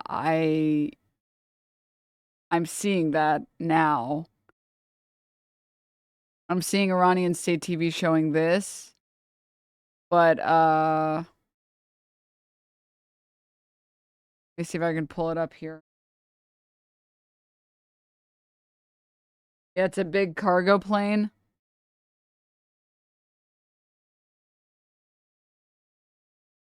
Now, it's hard to tell whether or not these are Photoshop. Again, this isn't really corroborated. So we don't know, but this is what they're running on Iranian state media now. Goal of American soldier uncovered and destroyed plane.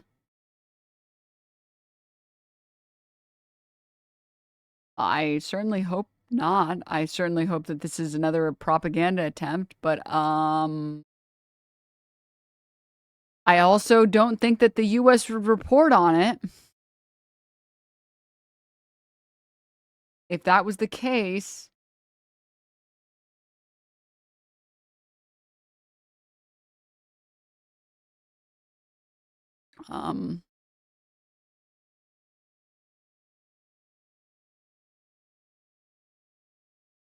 doesn't look like a skull. When it's rotated, it kind of does. I'm not gonna lie. Uh-oh.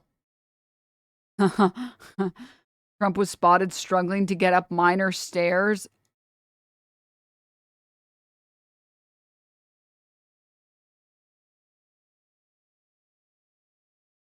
Uh-oh.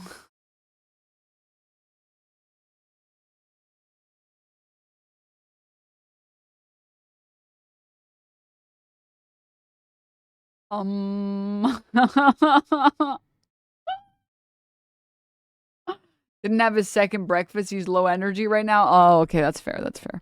Actually, sorry. Wait, no, that's fair. That's fair. That's actually totally valid. Who turned these stairs off? No, everyone just pray for the president, all right? Pray for him. But you can't share your prayers out loud or they don't work, right?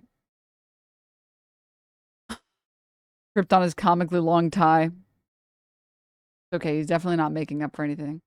For sure. All right, guys. Well, that is enough of this broadcast. Enough of this Trump, Netanyahu, keg's breath garbage, bro. All right, that's enough. That's enough. I need a rest from looking at Trump carrying around his giant diaper. Okay. Last image is flagged as AI by generated by Google. Already, yeah, it is time. It is time. It is time to take a break. And I guess we will pick up on the sub goal tomorrow, and we will do gaming tomorrow, guys. And as soon as we do the gaming, we will hopefully be beating it. Pausers? Pausers? Perhaps? All right, well, thank you, everybody. Beating it or the game? All right. By it, I meant Leon Kennedy. All right? Okay. All right. But thank you guys so much for tuning to the stream. I will see all of you guys tomorrow. We will hit the sub goal tomorrow, I believe, and then we will be gaming tomorrow. I'm very excited. I'm excited. We're just going to have the pausers champ. But have a great rest of your day, everybody. Stay hydrated. Tell your home you love them. And see you guys all tomorrow. Have a great rest of your Easter, everyone.